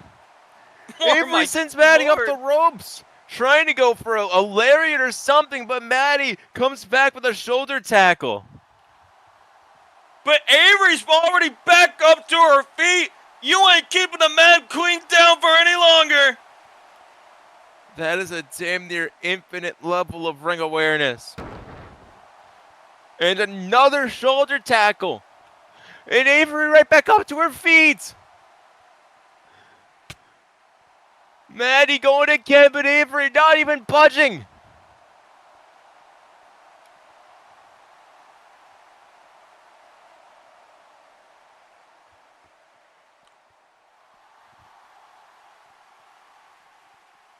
Matty trying to go for a shoulder tackle. Avery able to duck under.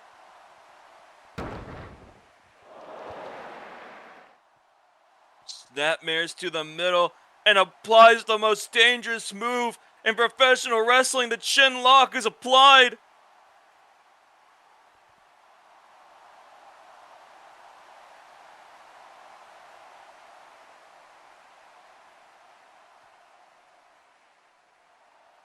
Matty in a bad spot. The champion getting worn down, getting outclassed.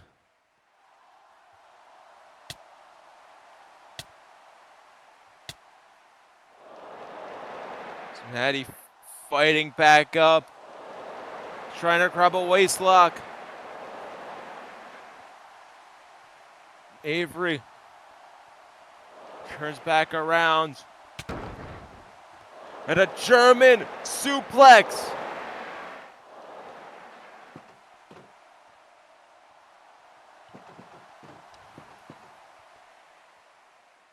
Matty rolls out to the floor. The Mad Queen's in the middle of the ring.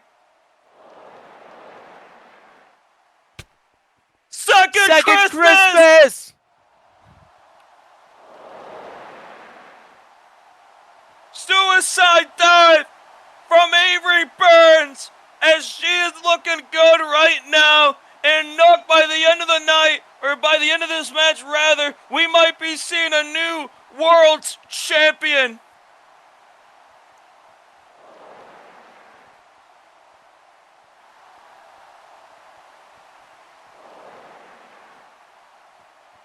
Here was a huge hard whip into the barricade, and now again, Matty goes flying into the direct opposite side.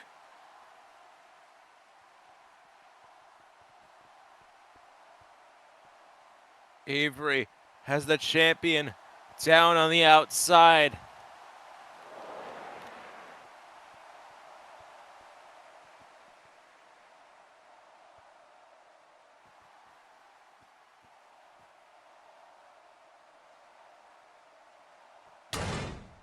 Oh my God, Exploder suplex! Dropping God the champion almighty. straight on the metal barricade.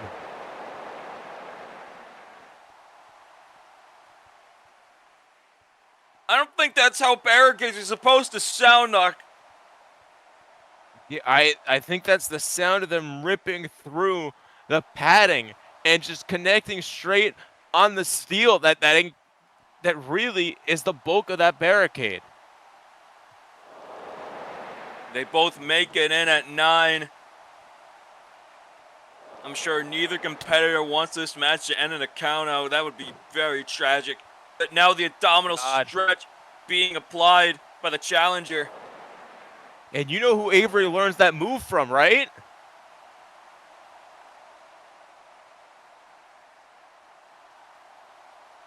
John Abdominal. Just gonna let me crash and burn. Just gonna let me crash and fucking burn. Avery punching back at Matty.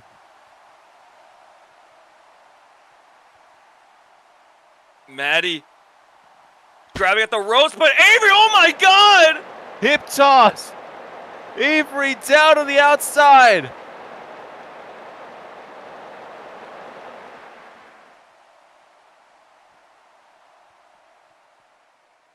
Matty trying to get his strength back, trying to get his head back in the game, trying to get breath back in his lungs.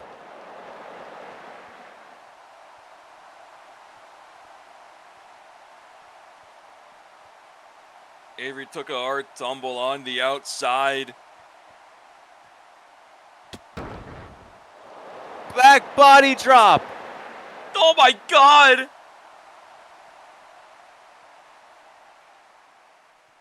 Into the apron.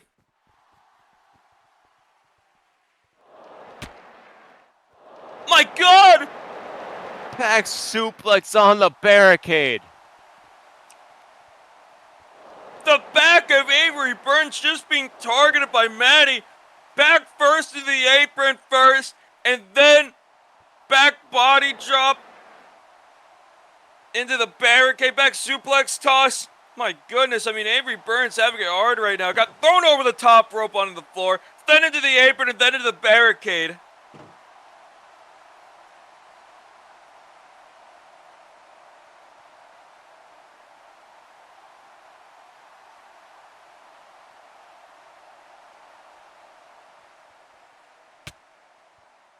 Oh my God, jab right to the face.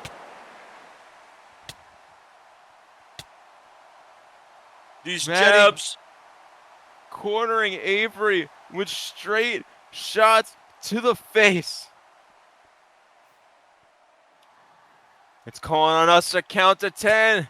Here we go. 1, 2, 3, 4, 5, 6, 7, 8, 9. Oh. Oh.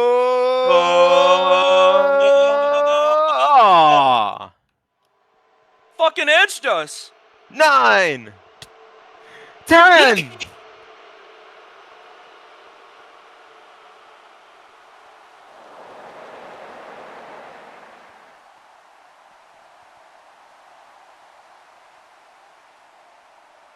And a cover 1, 2. Kick out at 2. Unfortunately, not enough to put away the challenger. Matty's going to have to do a lot more offense than that. I don't know how 13, 14 minutes into a match like this, where you are so evenly matched with your opponent, you can eat 10 straight punches to your face and kick out at 2.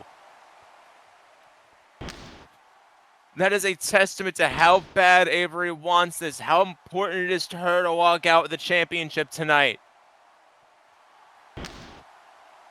I mean, Nuck, she's had quite a couple world title matches before this. I mean, at the beginning of the year, she was in that 3-way with Jonathan Colt and Schiff for the belt. She got psycho-drivered onto a sawmill and lost that match. And earlier before that, at Lone Survivor, faced Steve for the belt, but she again lost that match. This needs to be the match where Avery Burns can win the belt in main event XC with her friend. Arm wringer over the top.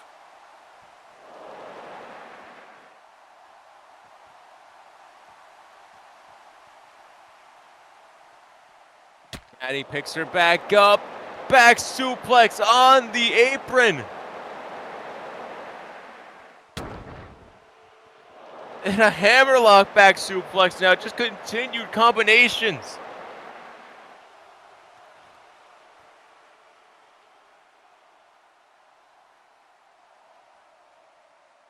Not just one, but 2 of them.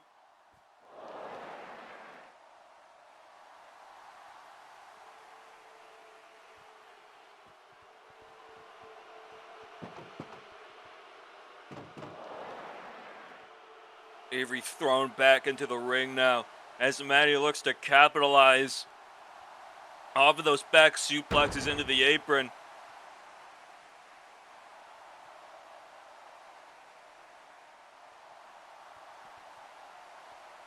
Just stomping on that bent arm of Avery.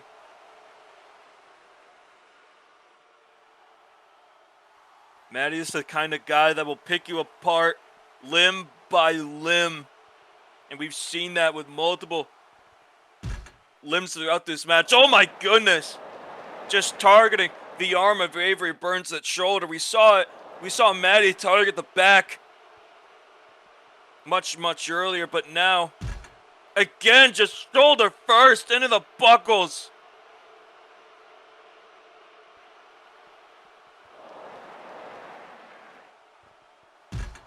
And again! Brutal offense from the champion, Nuck.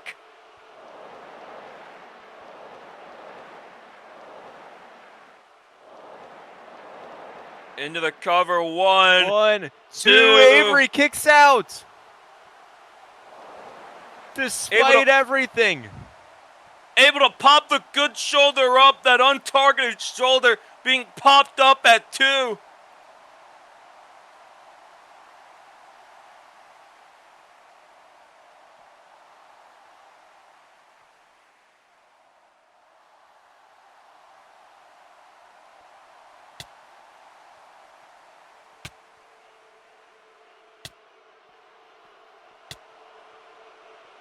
And now kicks to the face by the champ. You can see, you can hear rather, a little bit of the crowd having mixed feelings for the champion, as now these two trading strikes back and forth.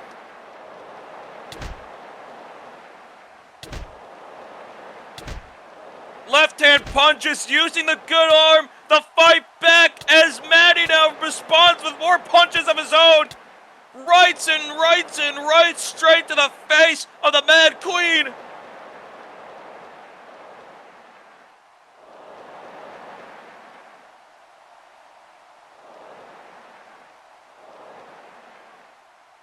Matty, winding up, winding up, winding up. Come on. Building it up.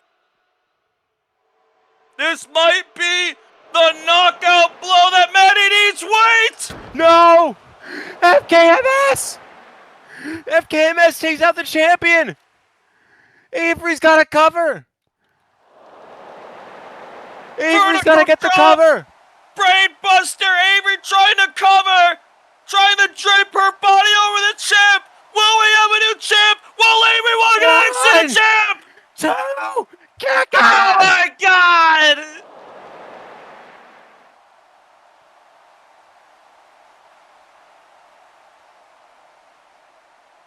Avery with the fucking kill myself brain buster, dropping Matty straight on his head, and somehow in some way the champ kicked out and he's still fighting, Nuck. Taking the risk. Getting sent full force across the ring just to eat the kitchen sink. And Avery looking to make it happen again.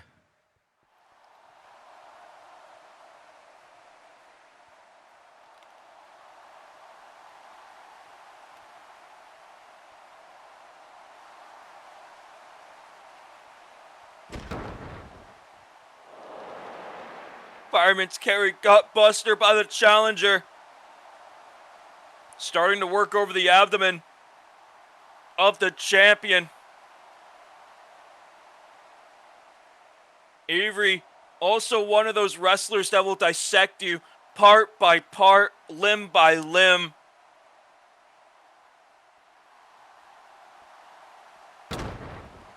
Gourd buster.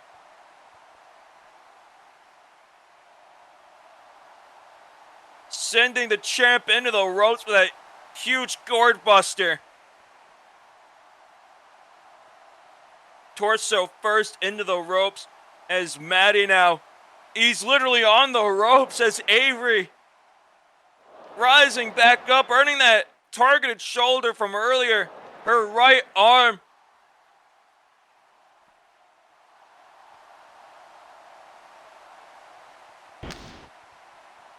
And a kitchen sink.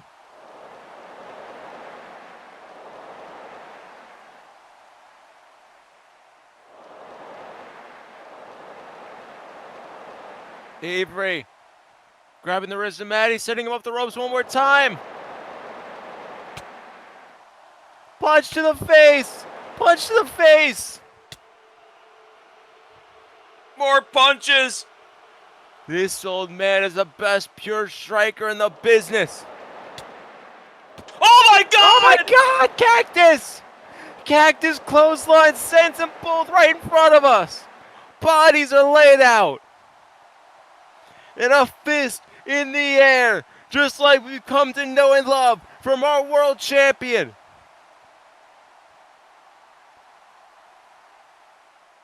That fist in the air means he's not down just yet. He's gonna keep fighting with everything he has.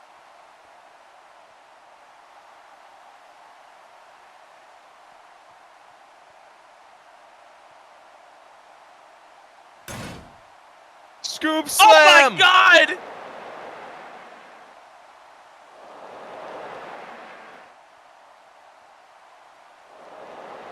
The referee continuing to rack the count up. Now we're at 4.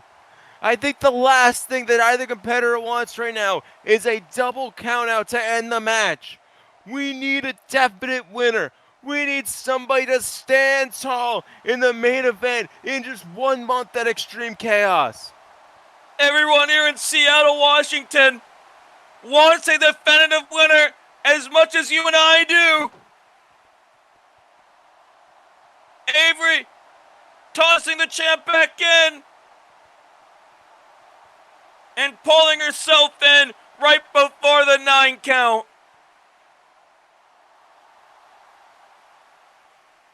Avery picks the champ up, perhaps one more time. Going for a Cobra clutch suplex to drop Matty on his head and end this match once and for all.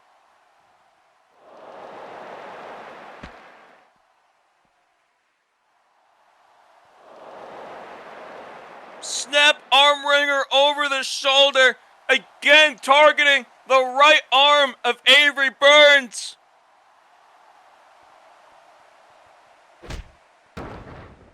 Left arm, sliding D. Matty down to the ground. He's fully flat on his back.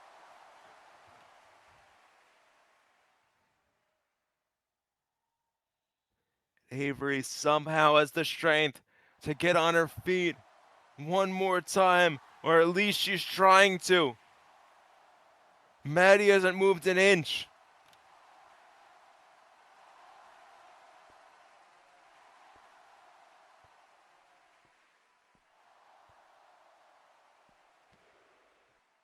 I mean, Avery has moved an inch, but that might be as far as she moves. She is stumbling right now.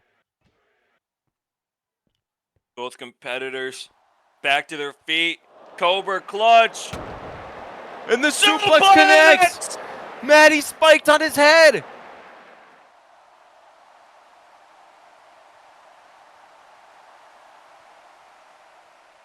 Moves like that have ended careers, let alone championship reigns.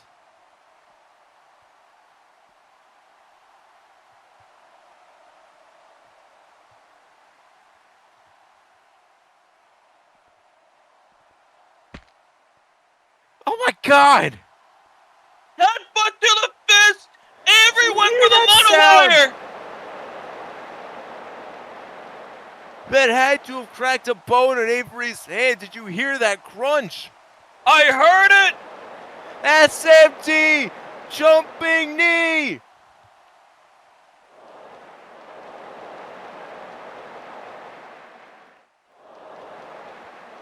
The suck my dick jumping knee from Matty has Avery out in the center of the ring.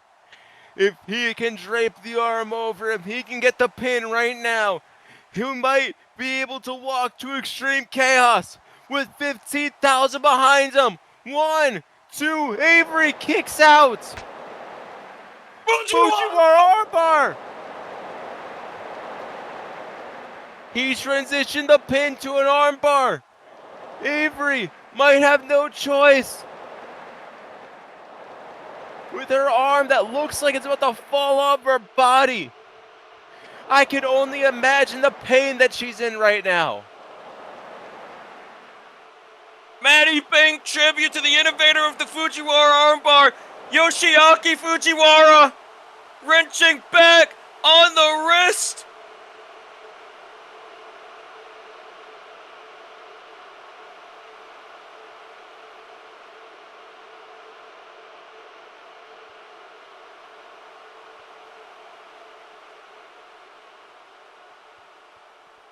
Force made popular by John Fujiwara. Matty kicking off the ropes back to the center.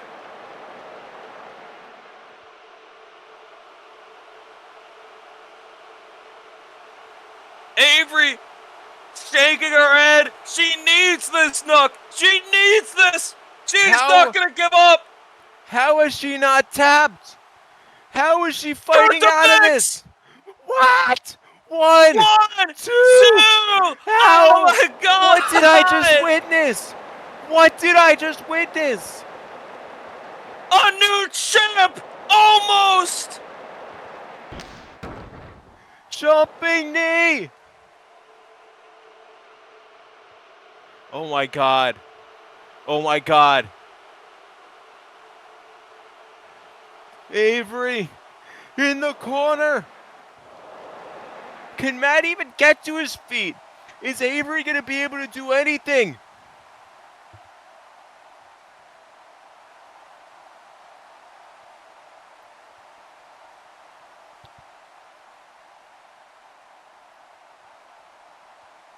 Avery can't get Matty up to his feet.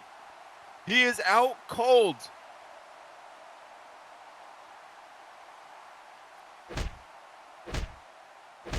And Avery's settling with kicks to the face.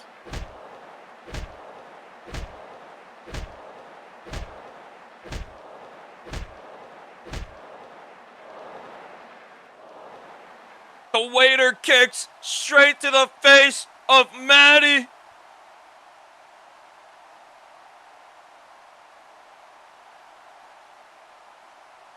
But Matty refuses to stay down.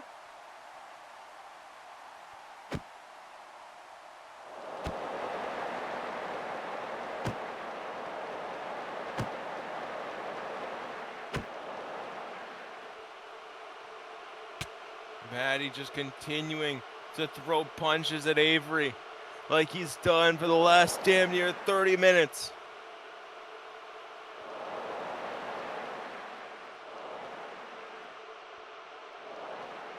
Burning fist. Matty ducks. And Zagiri!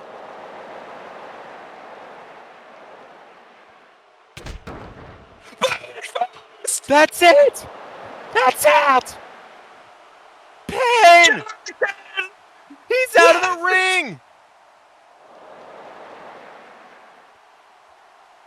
Avery can't capitalize! She can't get the pin if Matty's out of the ring!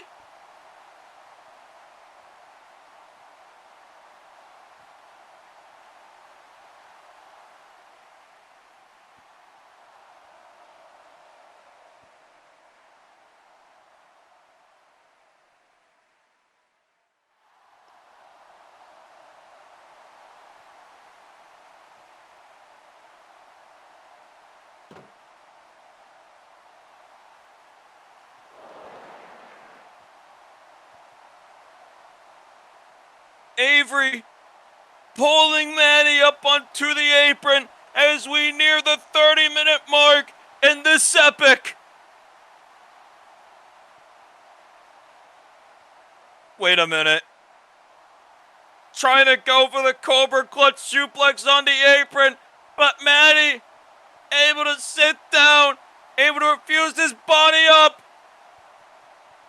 But Matty rams her back first into the ring post.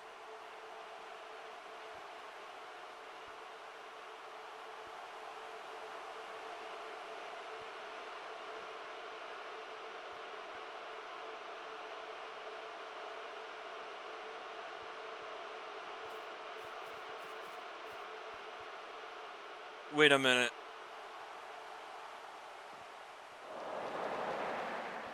Matty pulling Avery down. Oh my God! German to the floor! Into the table!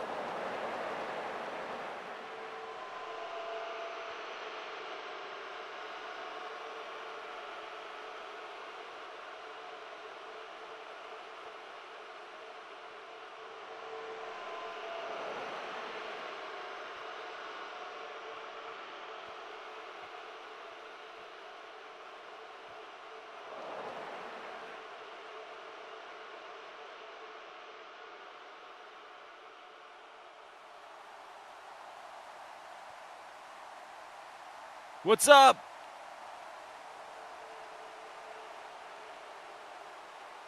Yeah! Go get him! Crooked ass moonsault! From 100 feet in the air! From the moon down to earth! Avery Burns out on the floor! Unk still got it! Matty, all you gotta do is throw her back in the ring. So close to having this match won.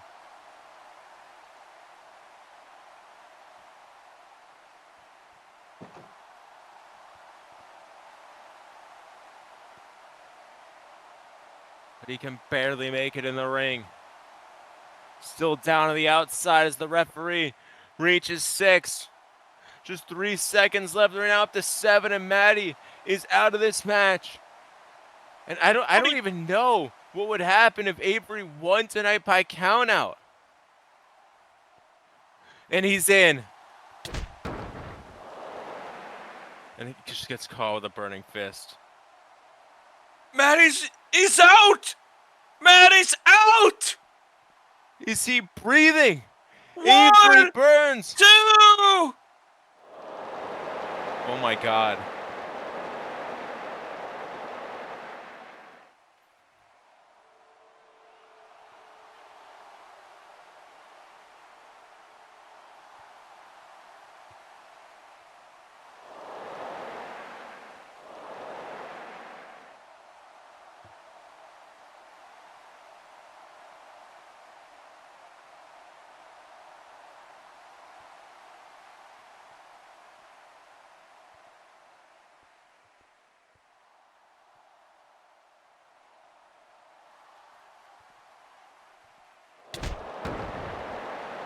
wire.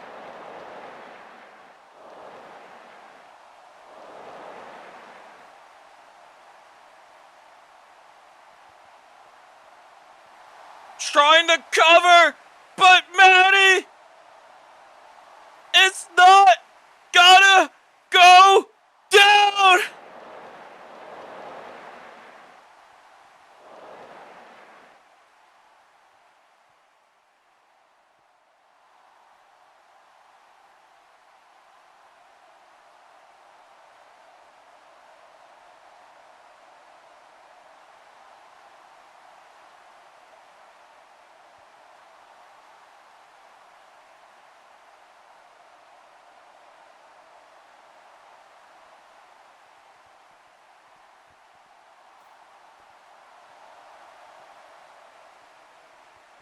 Matty being seated at the top rope.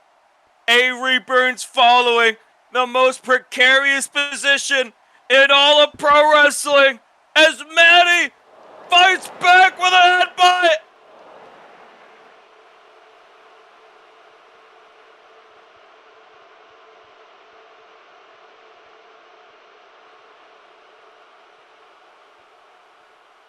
One arm hooked, the other hooked. This is how we won the world title. Gets charged with the big jump. And this is how Avery became Spotlight Champ. Rope Thunder.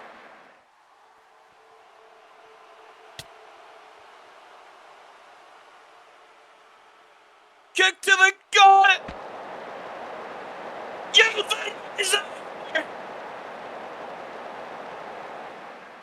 Into the cover. 1, 2.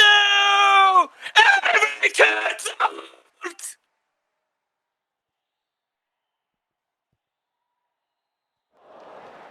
Avery just kicked out of the euthanizer.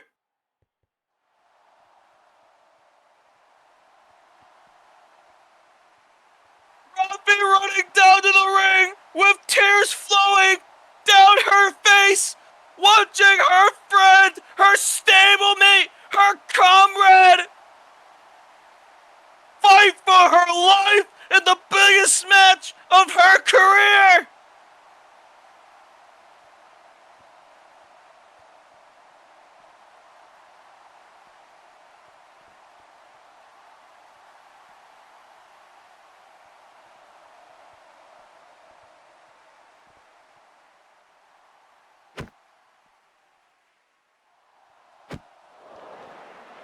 Jab after jab, but Avery will not fall down.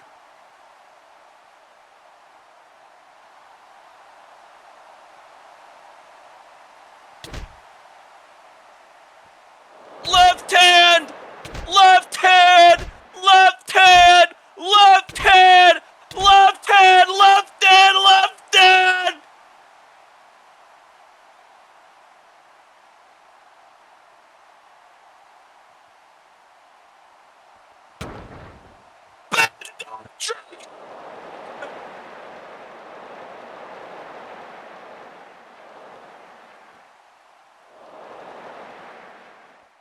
And the challenger's not done just yet!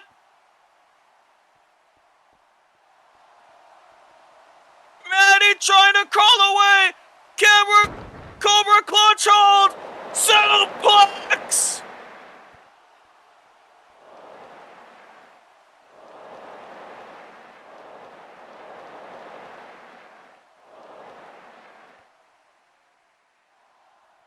Avery still has more to go! Pulling the champ up from behind! A second mono wire! Tending to the hand!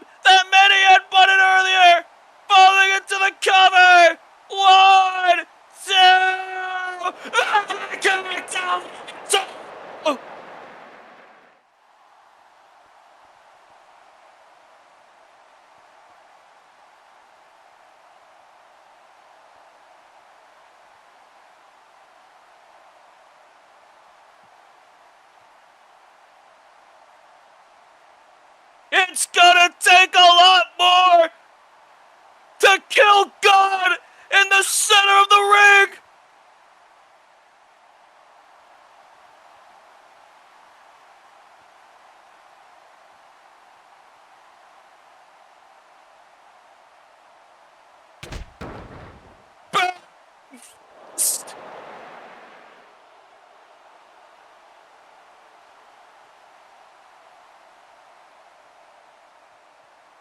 Matty collapsing into the buckles!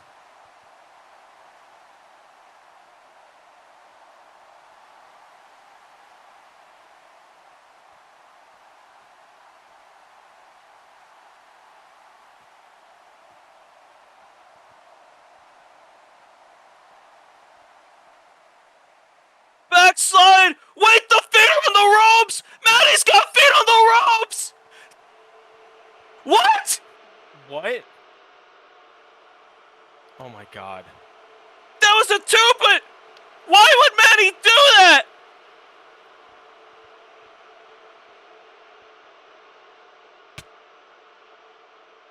That was a close 3, but Matty euthanized.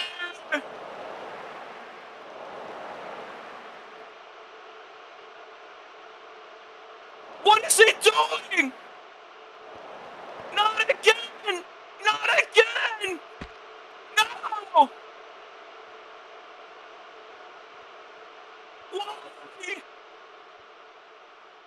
Why?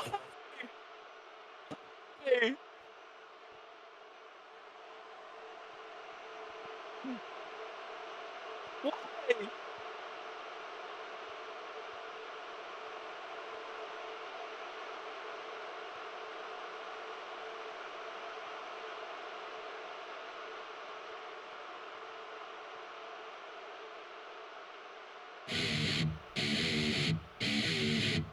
Why?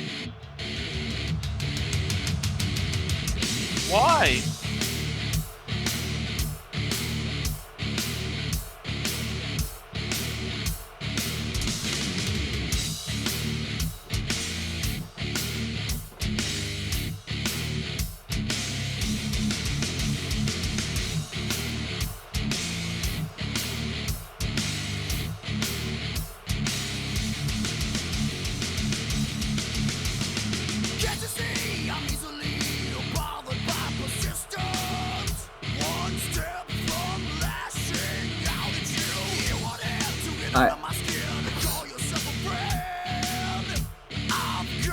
I was desperate.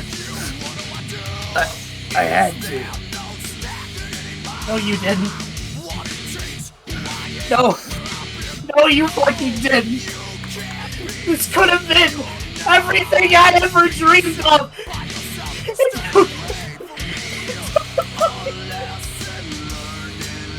I'm sorry. No, you're not. No, you're not. You get your dream now. You get your fucking dream.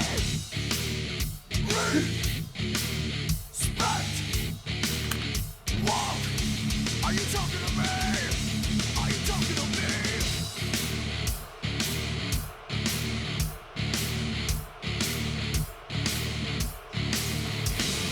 Run your mouth when I'm not around. It's easy to achieve. You cry to weak friends that sympathize. Can you hear the violins play your song? Those same friends tell me you're everywhere. I'm sorry. Like I said, I'm desperate. I'm desperate.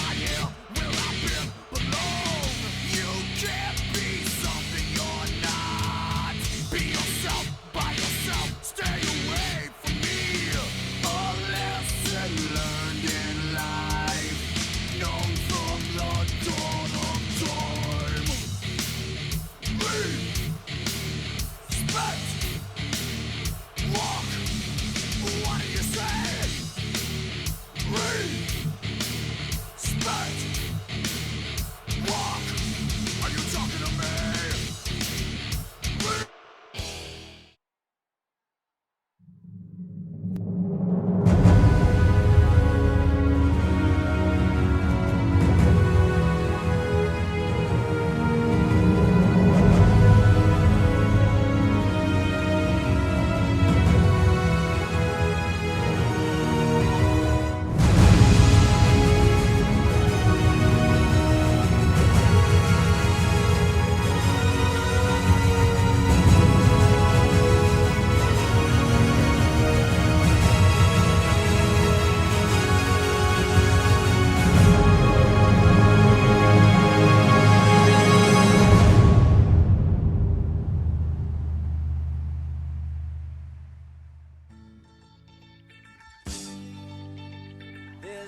Here we go, ladies and gentlemen, our main event of the evening. I am Avery, joined on your commentary desk by Kyle, and we have the Gossamer Chamber. We are starting off big with Dopple. They have recently came back, been on a hot streak, and beat Cassidy, I believe. I could sadly not go back and watch that episode of Overload, but that is how they earned their shot at this match, looking to reclaim the Spotlight Championship that in many ways you could argue they did not lose fairly, losing it to Cassidy by cash-in all that time ago. Feels like a millennia now, but it was only about half a year ago. Let's say, not to cut you off, but look at this chamber! This chamber looks absurd! Let's say, the usual rainbow colors of the Gossamer itself. I mean, we seen this last year at Extreme Chaos that goes with the Gossamer match. I don't know who in the MWC approved this. Literally, look at the 5 stretched on standby by the end of this match.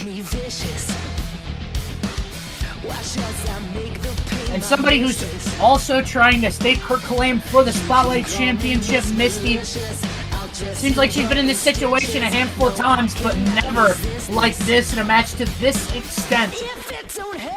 Misty here. Sorry, Misty has challenged for the Spotlight title. Lots of a challenge beforehand. But now she has to come into this contest and hopefully, in her mind, become the Spotlight Champion. I'm sure a lot of people here will be very excited for a Misty Vicious victory. This is Misty's second shot at the Spotlight Championship. Obviously, last month Horizon ultimately came up just short against Tarah. Obviously, this is her second shot, but this is unlike her first opportunity at this championship. This is inside a chamber and probably the most dangerous elimination chamber match we have ever had. And then somebody new to the MWA, but not new to the business, making his wager most likely his first ever chamber match. But I'm incorrect on that. If somebody could give me the fact sheet on that, here comes Elite. Maybe there was one in EPW, but I'm being told. Oh no, being given conflicting reports. One of my fact sheets told me this is first. The other one told me he's on one. So either way, he's pretty inexperienced here, but not experienced in wrestling itself, in the business. Elite could be a low-key favorite to win this match. Also, Elite is a former EPW champion, so he knows how to. Could be that, finally be that spot, that spark to finally launch Elite to the heavens and beyond.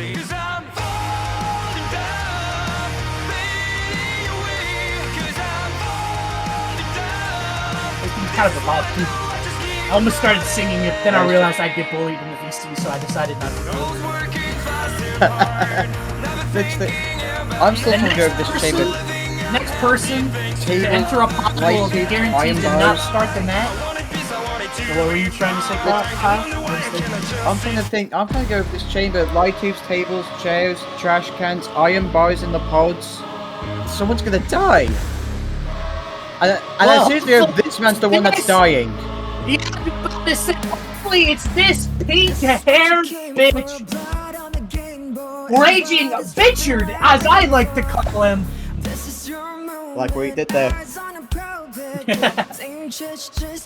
You know, I've liked everybody else who's entered this ring so far. Besides this guy right here. Sorry to cut you off. This guy likes to aura farm so much. This guy's a pink goof. Right. Look at him wearing some sort of anime attire like he always do, thinking he that. But we all know that Raging Rich is just an insecure little bitch hiding behind the SDS like he always does. But luckily here tonight, with the door closed, we don't have to worry. Bhreezy coming out to help his boyfriend. Literally, you can't think of something original for his entrances every time. He used this entrance last time before Horizon, and he's using it again, just different circumstances.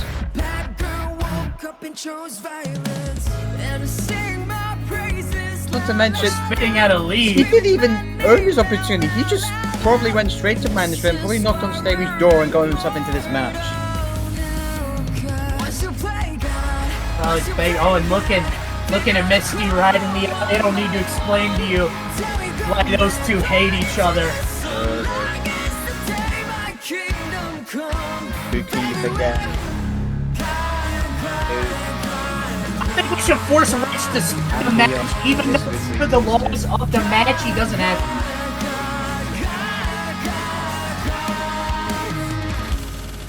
They fucked up opening his pod because they don't like him either. Even production doesn't like Raging Richard.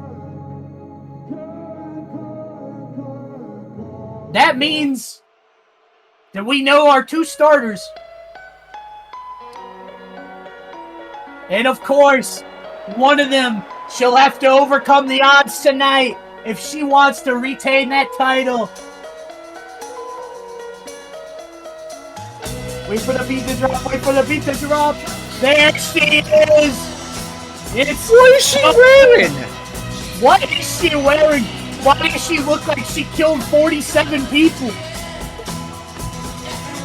Unfortunately, that stat might be correct after what we've seen with the television championship last year when she won the championship. Obviously, some of that mindset is still there.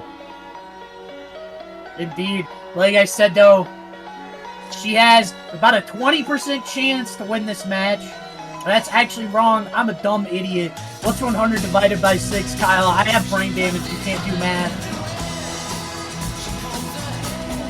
It is technically 16.6 repeating. So she's got about a 16% chance of winning. I'll take your word for it, 'cause I'm not doing the math right now. I'm basically just worried for everyone's sake. Google it. I can grab my phone and Google it. Do you know what?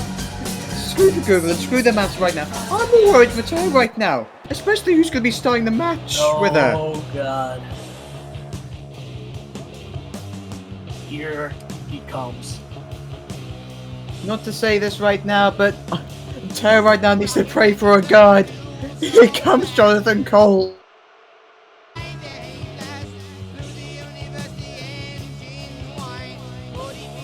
I don't even know. The mood in the arena has significantly shifted with the introduction of Colt. Ever since Virtue, this man has just been on a reign of terror, trying to end the great sport of Minecraft wrestling, everything it stands for, and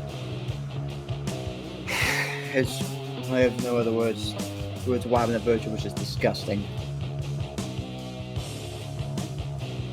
It has been, Kyle, it has been Jonathan Colt's mission statement, Kyle, that he will be the end of Minecraft wrestling. So far, I would argue he's not been too successful in that goal.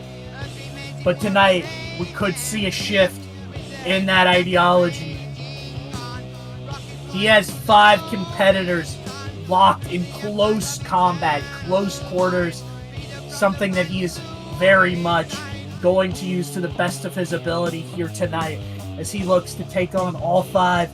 Hell, with Colt's current mindset, I wouldn't be shocked if he were to eliminate everybody in this match and walk out with the Spotlight title. I'm going to take us a bit of a history lesson. Remember Takeoff Curtain Call back in 2024? Colt, not to put it lightly, murderized Tarah in the middle of that ring, turned Tarah into a person that literally was batshit insane, literally was murdering people every single week throughout our television title reign, and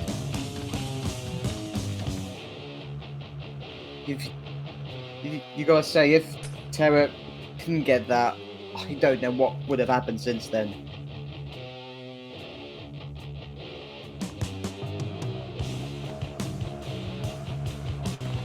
Oh. Colt just seemed to look like he wanted to bring Tarah to the morgue there. Put her 6 feet under, but literally, Cole has literally 4 enemies in this match. I Tarah, don't think anybody was Misty, a big fan of Jonathan Colt. Dopple, and Rich all have history with Jonathan Colt. At least the only one that has not even met or even faced Jonathan Colt at all. So this is it's literally Colt against 5 other people. It's world. Colt against the world. Yeah. 5 people. Or rather, 6 people. I don't know why I said 5. My mistake. 6 people. Jonathan Colt wants to make all 5 of them victims. And here tonight, we're about to begin our main event. The stakes could not be higher. XC implications, of course. I don't think I have to mention that to you. The winner of this match will most likely go on to fight for or defend their spotlight title in the main event of Extreme Chaos. Unfortunately for 5 of them, I don't think they're even going to make it to XC.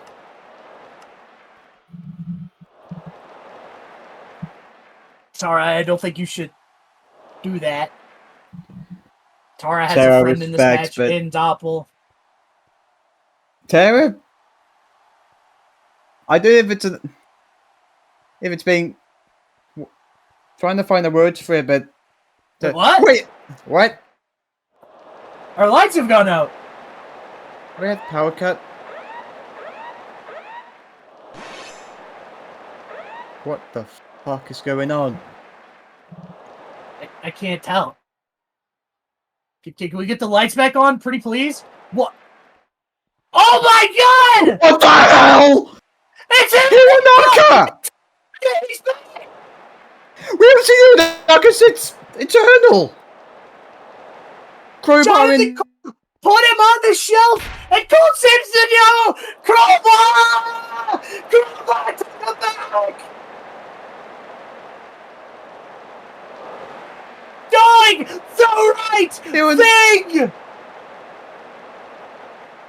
A year ago! 1 year ago! Satomu Hironaka convinced Jonathan Colt to stop being in servitude to Equinox to try to become his own man. And a year later, at the same event, with the Spotlight title on the line, Satomu Hironaka decides that Jonathan Colt will not main event in Extreme Chaos. He will not be the end of Minecraft Wrestling because he is going to end this once and for all. Oh my god!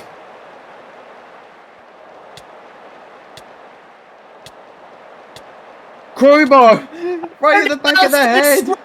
Tarah, in shock! And The Walking Dead! That's the only possible way to describe this, trying to make him look like Glenn! What happens when you try and kill the mad dog? It just gets they just get even madder. Hironaka has gone completely insane. Where did Hironaka come from? It looks like there's a... Maybe he came out from under the chamber. I'm not sure how he even got in here. Did he bust the door open and shut it afterwards? What's going on? The doors look shut.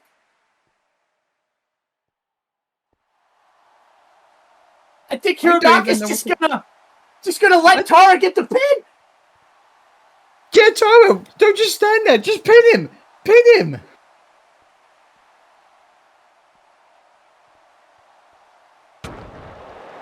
Oh my god! And Hironaka. Tatsumu Hironaka with the equalizer. 1, 2, 3. The favorite to win the match, I would argue, the absolute favorite to win is the first one out. If you think Jonathan Colt was the first one to be eliminated from this chamber, I would laugh in your face. Thanks to Hironaka. That's just happened. I just lost my house. Jesus Christ. Why do you bet on your house? That's all I had. Rich is right away from Tarah. Tara's swinging a light tube. Rich, being the coward that he is, running away from the fight. On the top of the pod. I was going to say, Rich just I had like a goof just running up up onto the pod, but he's just responding with punches to the ribs.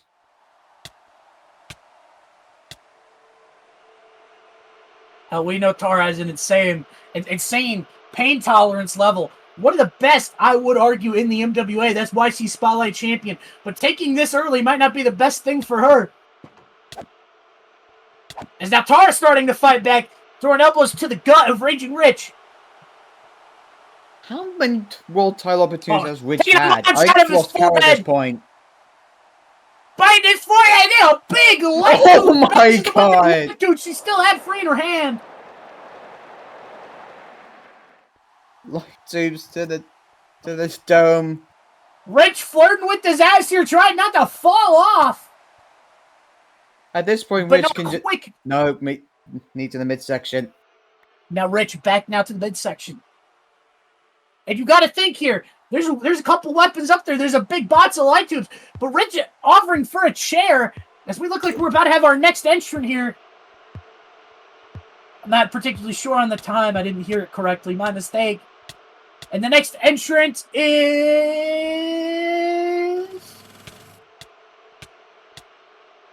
It is Elite. Elite has entered the match while those two continue to brawl on top of the pod, and Elite spots it. Wasting no time. Obviously. Oh, big into the wall there in the chamber. We're still into the grate. Elite beat Rich to get into the... Most of the time in the chamber, it's usually surrounded with sort of chain link. But in this instance, it's been surrounded by a sort of I would argue that that's most likely not breakaway glass, but we might be proven wrong. Probably some sort of plexiglass, sort of similar to what you see other companies use nowadays. It's definitely not sugar glass, because this thing would have created a mess everywhere. Rich grabs a light tube out of nowhere, bashes it over the skull of Elite. Obviously, Elite. This is Elite's first, I would say, death match in the MWA in quite some time. Most likely, yeah. But at least you gotta figure he's gotta be somewhat accustomed to matches that are quite violent. That's Raging Rich. Grabbing a light. He's gonna throw him off! He's gonna throw him off! So Elite holding on to the edge and double clothesline him. Oh my god! Fall to the floor and Tarah follows them off soon after. I think she tried to hold on, but that was way too much of a hit and she lost her balance, sadly. Off the pod, onto the mat, 7 seconds. Who's entering next? 4, 3, 2, 1. And our next entrant is Misty. And unfortunately for Rich, things are about to get worse. In the ball. Oh, and then Tarah rushed in, got caught with an arm drag right into the corner. We've not seen an elimination since Colt. Misty and Tarah. I'm still befuddled at the start of this match, to be honest. It has stunted me quite a bit. As Misty now changes her focus to Rich. Oh, a big Yakuza kick. I think Rich got a tube up and it got caught in his face. Obviously, Rich and But Misty now had Elite clocks Misty with a lariat. Lariat. Obviously, we knew Rich and Misty had issues after Rich and Bhreezy stole the SCS. He is back at Virtue and then cost Misty a shot at the Spotlight Championship at Eternal. Falcon Arrow. As Elite putting the work in on. The last person to enter this match will be Dopple. At this point, this is probably Dopple's best bet, but being last. Because everyone's going to be tired. So he gets to see the mayhem of this match and is probably thinking of a strategy right now. Indeed they do, as they're just patiently waiting their turn as... Oh my god, Misty with a... This comes back with a chair! Rather, Tarah. My mistake. Tarah with a cactus clothesline with the chair. I've seen crazier things in wrestling. This match is probably gonna be up there, probably one of the most craziest and most violent matches in history. Rich is got oh my god! Rich swallowed the trash can at the back of Misty. I think Misty completely smashed it. She might. Oh, that places it over her head. It Oh no no no no no no no no no no no no! I can only think what Rich is going for here. No! Oh my god! No! Pinned in between the trash can and that metal beam that holds up the doors of the chamber pod. Post trash can, CTE, possibly a concussion. Misty looks out of it. Misty still got that trash can on her head. It's completely bent up.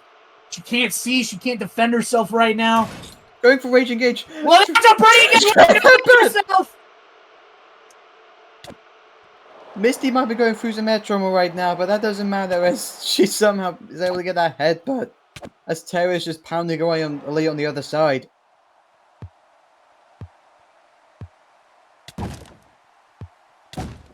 Oh, and then into the table over here.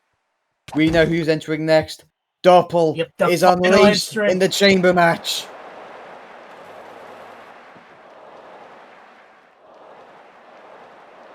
Dopple not sure who to go after here, but then turns their back to Raging Rich and just starts beating the shit out of him. Beating the shit out of Rich. As on the opposite side of the ring, Elite and Tarah fighting on top of a table. Trying to clash. Bounce! Bounce into the cage wall. That glass didn't even budge. I guess I was right about my theory. That glass did not move. It do not move. Is that glass bulletproof? Has the MWC managed to get bulletproof glass to make sure something like this happens? Probably. I mean, the whole goal is to keep them inside the cage. We just wanted the aesthetic, you know? So on the opposite side of the ring, we continue to have a brawl between Rich and Misty as they continue to beat the shit out of each other. They're trading forearms in the middle of the ring. This is the first time these two have ever collided since Virtue officially in a match, but obviously we know these two aren't going to let up about everything what's happened. No, these two are just going to keep swinging. As Misty now seems to have gotten the upper hand. And what the hell is Dopple going for on the outside? They got Misty up on their shoulders as these two continue to fight. In the middle. Springboard! Oh my god! Oh my god! Body acting, she had a tube on her! I couldn't see from here. I think she did have a tube. I saw the dust from it.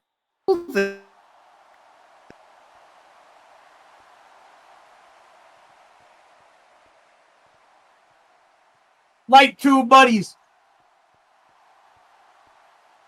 They are gonna do some lightsaber battles. Oh shit. Oh no! The lightsaber battle did not work. They both missed with their swords. Rich with a hook kick. And ironically, Misty with the bad ending. you see Misty and Rich having to work together for a brief, fleeting moment of time, but now they've distracted each other. Oh! Oh! Clocked with the light tube over the head. Rich ducked it. Playing for Rich. Rich got out of the way. And Rich. Misty in the line of fire. Forearm. Back of the head. And oh no. Rich, yeah, Rich, you might want to start running now. No, I think you fucked up big time.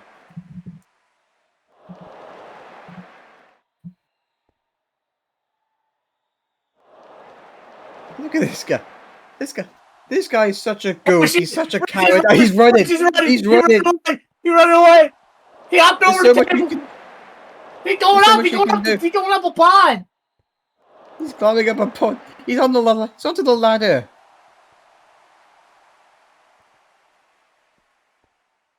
Because Rich, being the pussy that he is, running away from the fight.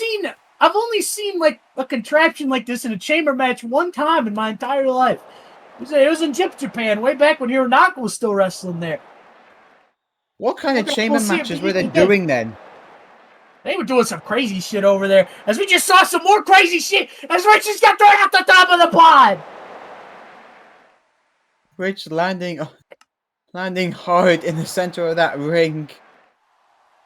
As Tarah with the light tube. Oh my god! Choking him with the tube! Choking him with the tube! Choking him out! Choking him out with the tube! It's gonna break! It's gonna break! You're gonna break it soon! Ah, hit him in the wiener! Blow! Hit him right in the wiener, and Raging Richard is being choked! Oh no! But Ranch with the wherewithal to duck the bad ending, catching Tarah right on the jaw with the tube!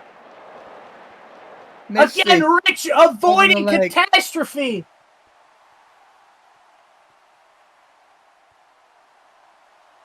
Of course, Rich has to go low with Dopple, and then that's just pure unluckiness from Tarah. So the forearm's being delivered to Raging Rich.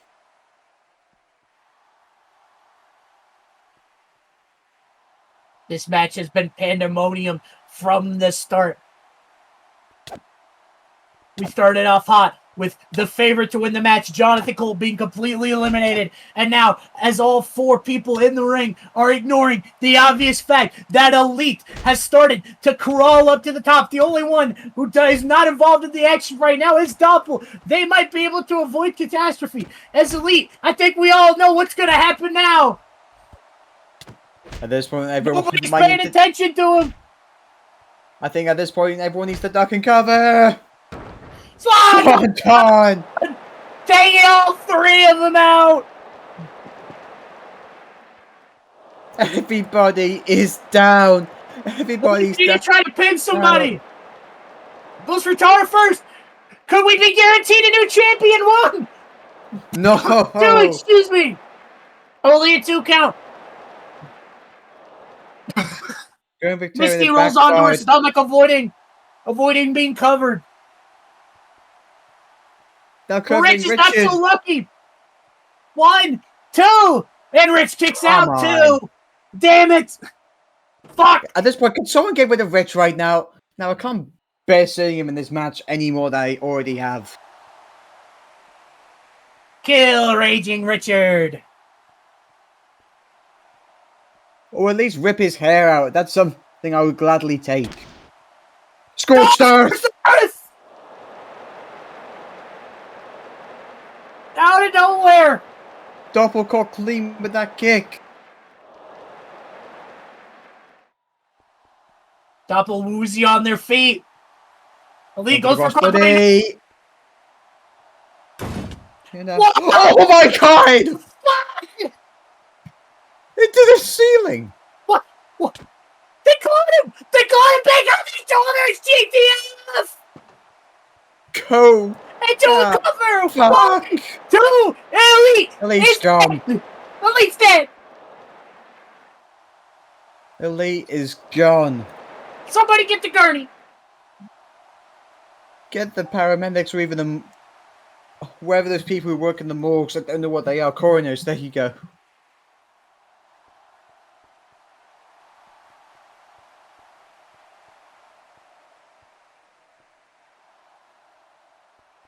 Four competitors left now. 2 of them are quite friendly with one another. The other 2 want to fucking gouge each other's eyes out and send each other to the Wait. Oh. Roll up, no! Dop kicks out. I was going to say, if it comes down to Dopple and Tarah, it's going to be every person for themselves. Now they're just going to play rock, paper, scissors. I think they'll do rock, paper, scissors. And of course, Rich is just running away again. Just running away. Running all across that ring. Somebody play their Benny Hill music. And again, climbing up the plexiglass. Oh no. Oh dear. Oh no, Rich got himself pinched. Unfortunately, Raging Rich just ran into Rich only has one way to go, and it's down. The only way to get down is going down yourself, and unfortunately for Rich, he just ran straight into a dead end. Oh my god! Boots! Bounce off the top of the mother effing ladder. 1, 2, but Rich kicks God out! damn it. He fell from what, 20 feet? What's it gonna take? What's it gonna take? Lord, baby Jesus, if we would hear us up above, please strike lightning down upon Raging Richard through an in particular slit of the cage so he can die. Pretty please. Nobody wants to see him win this match. If Raging Witch wins this match, I am absolutely gonna lose everything that I already have. Oh my god! What? Caught out of mid-air with the sleep paralysis. Going to cover. 1, 2, no! Oh my god. It seems like Dopple also fell off the ladder structure. Maybe their combined weight just sort of slipped it out from under them. I mean, it's just a rickety old ladder placed upon two tops there. I'm shocked it didn't fall sooner. What the fuck's going on? What's gonna happen now? I've seen everything in this match. This match has been absurd, as now Misty is fighting with Dopple in the ring. Dopple tries to hit a big boot. No, caught. Big head. Misty sits back on her ass very close to the ropes.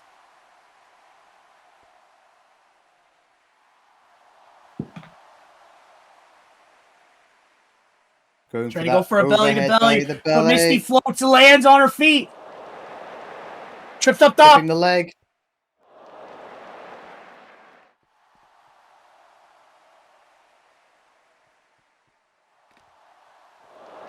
Up to Misty. The top rope, and a triangle drop kick. Beautifully done by Misty. Beautiful.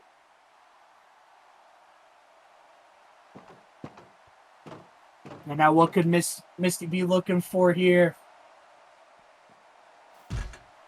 Springboard's up top. No! For a triangle moonsault. Misty lands on her feet. Insurance claim! Insurance claim! It's Dopple grabbing Misty up, going for the GTF again. Trying to get the GTF again. Oh my god! Chair shot to the skull. Richard got a bad ending to the back of the head of Dopple! And a bit to the chair! And a sleep paralysis all at once to Dop! 1, 2, 3. And Dopple is out! And we are down to 3. I don't think Misty realized that Rich got a hold of a chair and basically just smashed Dopple right on his head. Not just once, but twice. Dopple absolutely clobbered in there. As now, fucking idiot! What a moron! Swung the chair, bounced off the ropes, clocked him in the head, and Rich is out for the placebo. Now poke to the eye from Tarah with the eyes. Come on, I try to stab Misty's eye. Tarah trying everything. We know Tarah's going to try anything that goes through her head. Just taking the item into her forehead.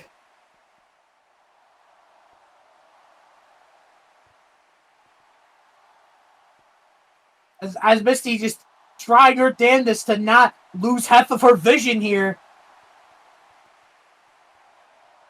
Finally pushing her away and Misty up to the top. Oh boy. Ego death. Ego death out of nowhere.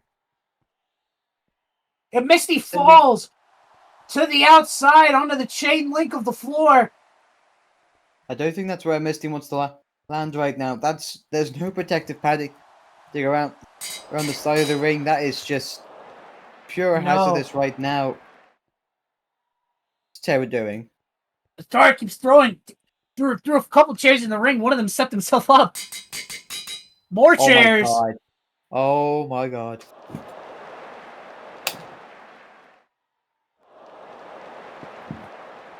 And now throwing Misty into the ring.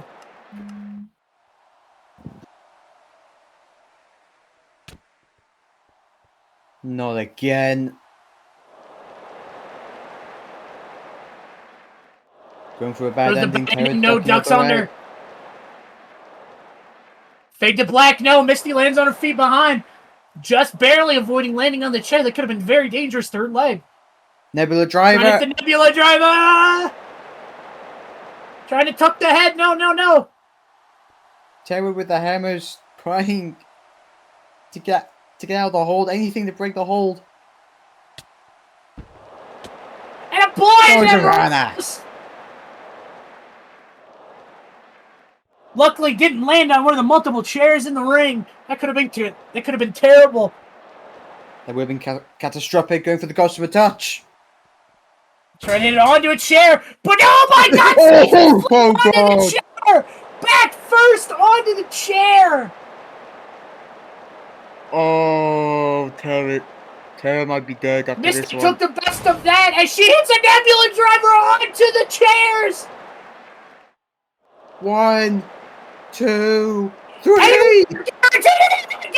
No! No! No! No! No! He waited his time! No! No! No! No!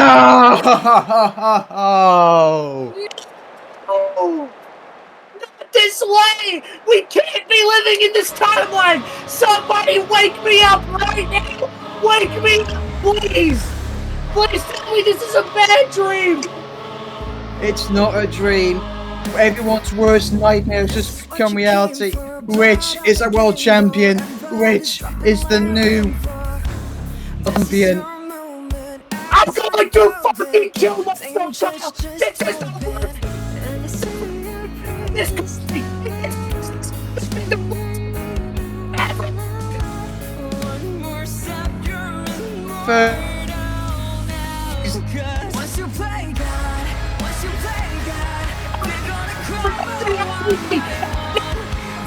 This is the one.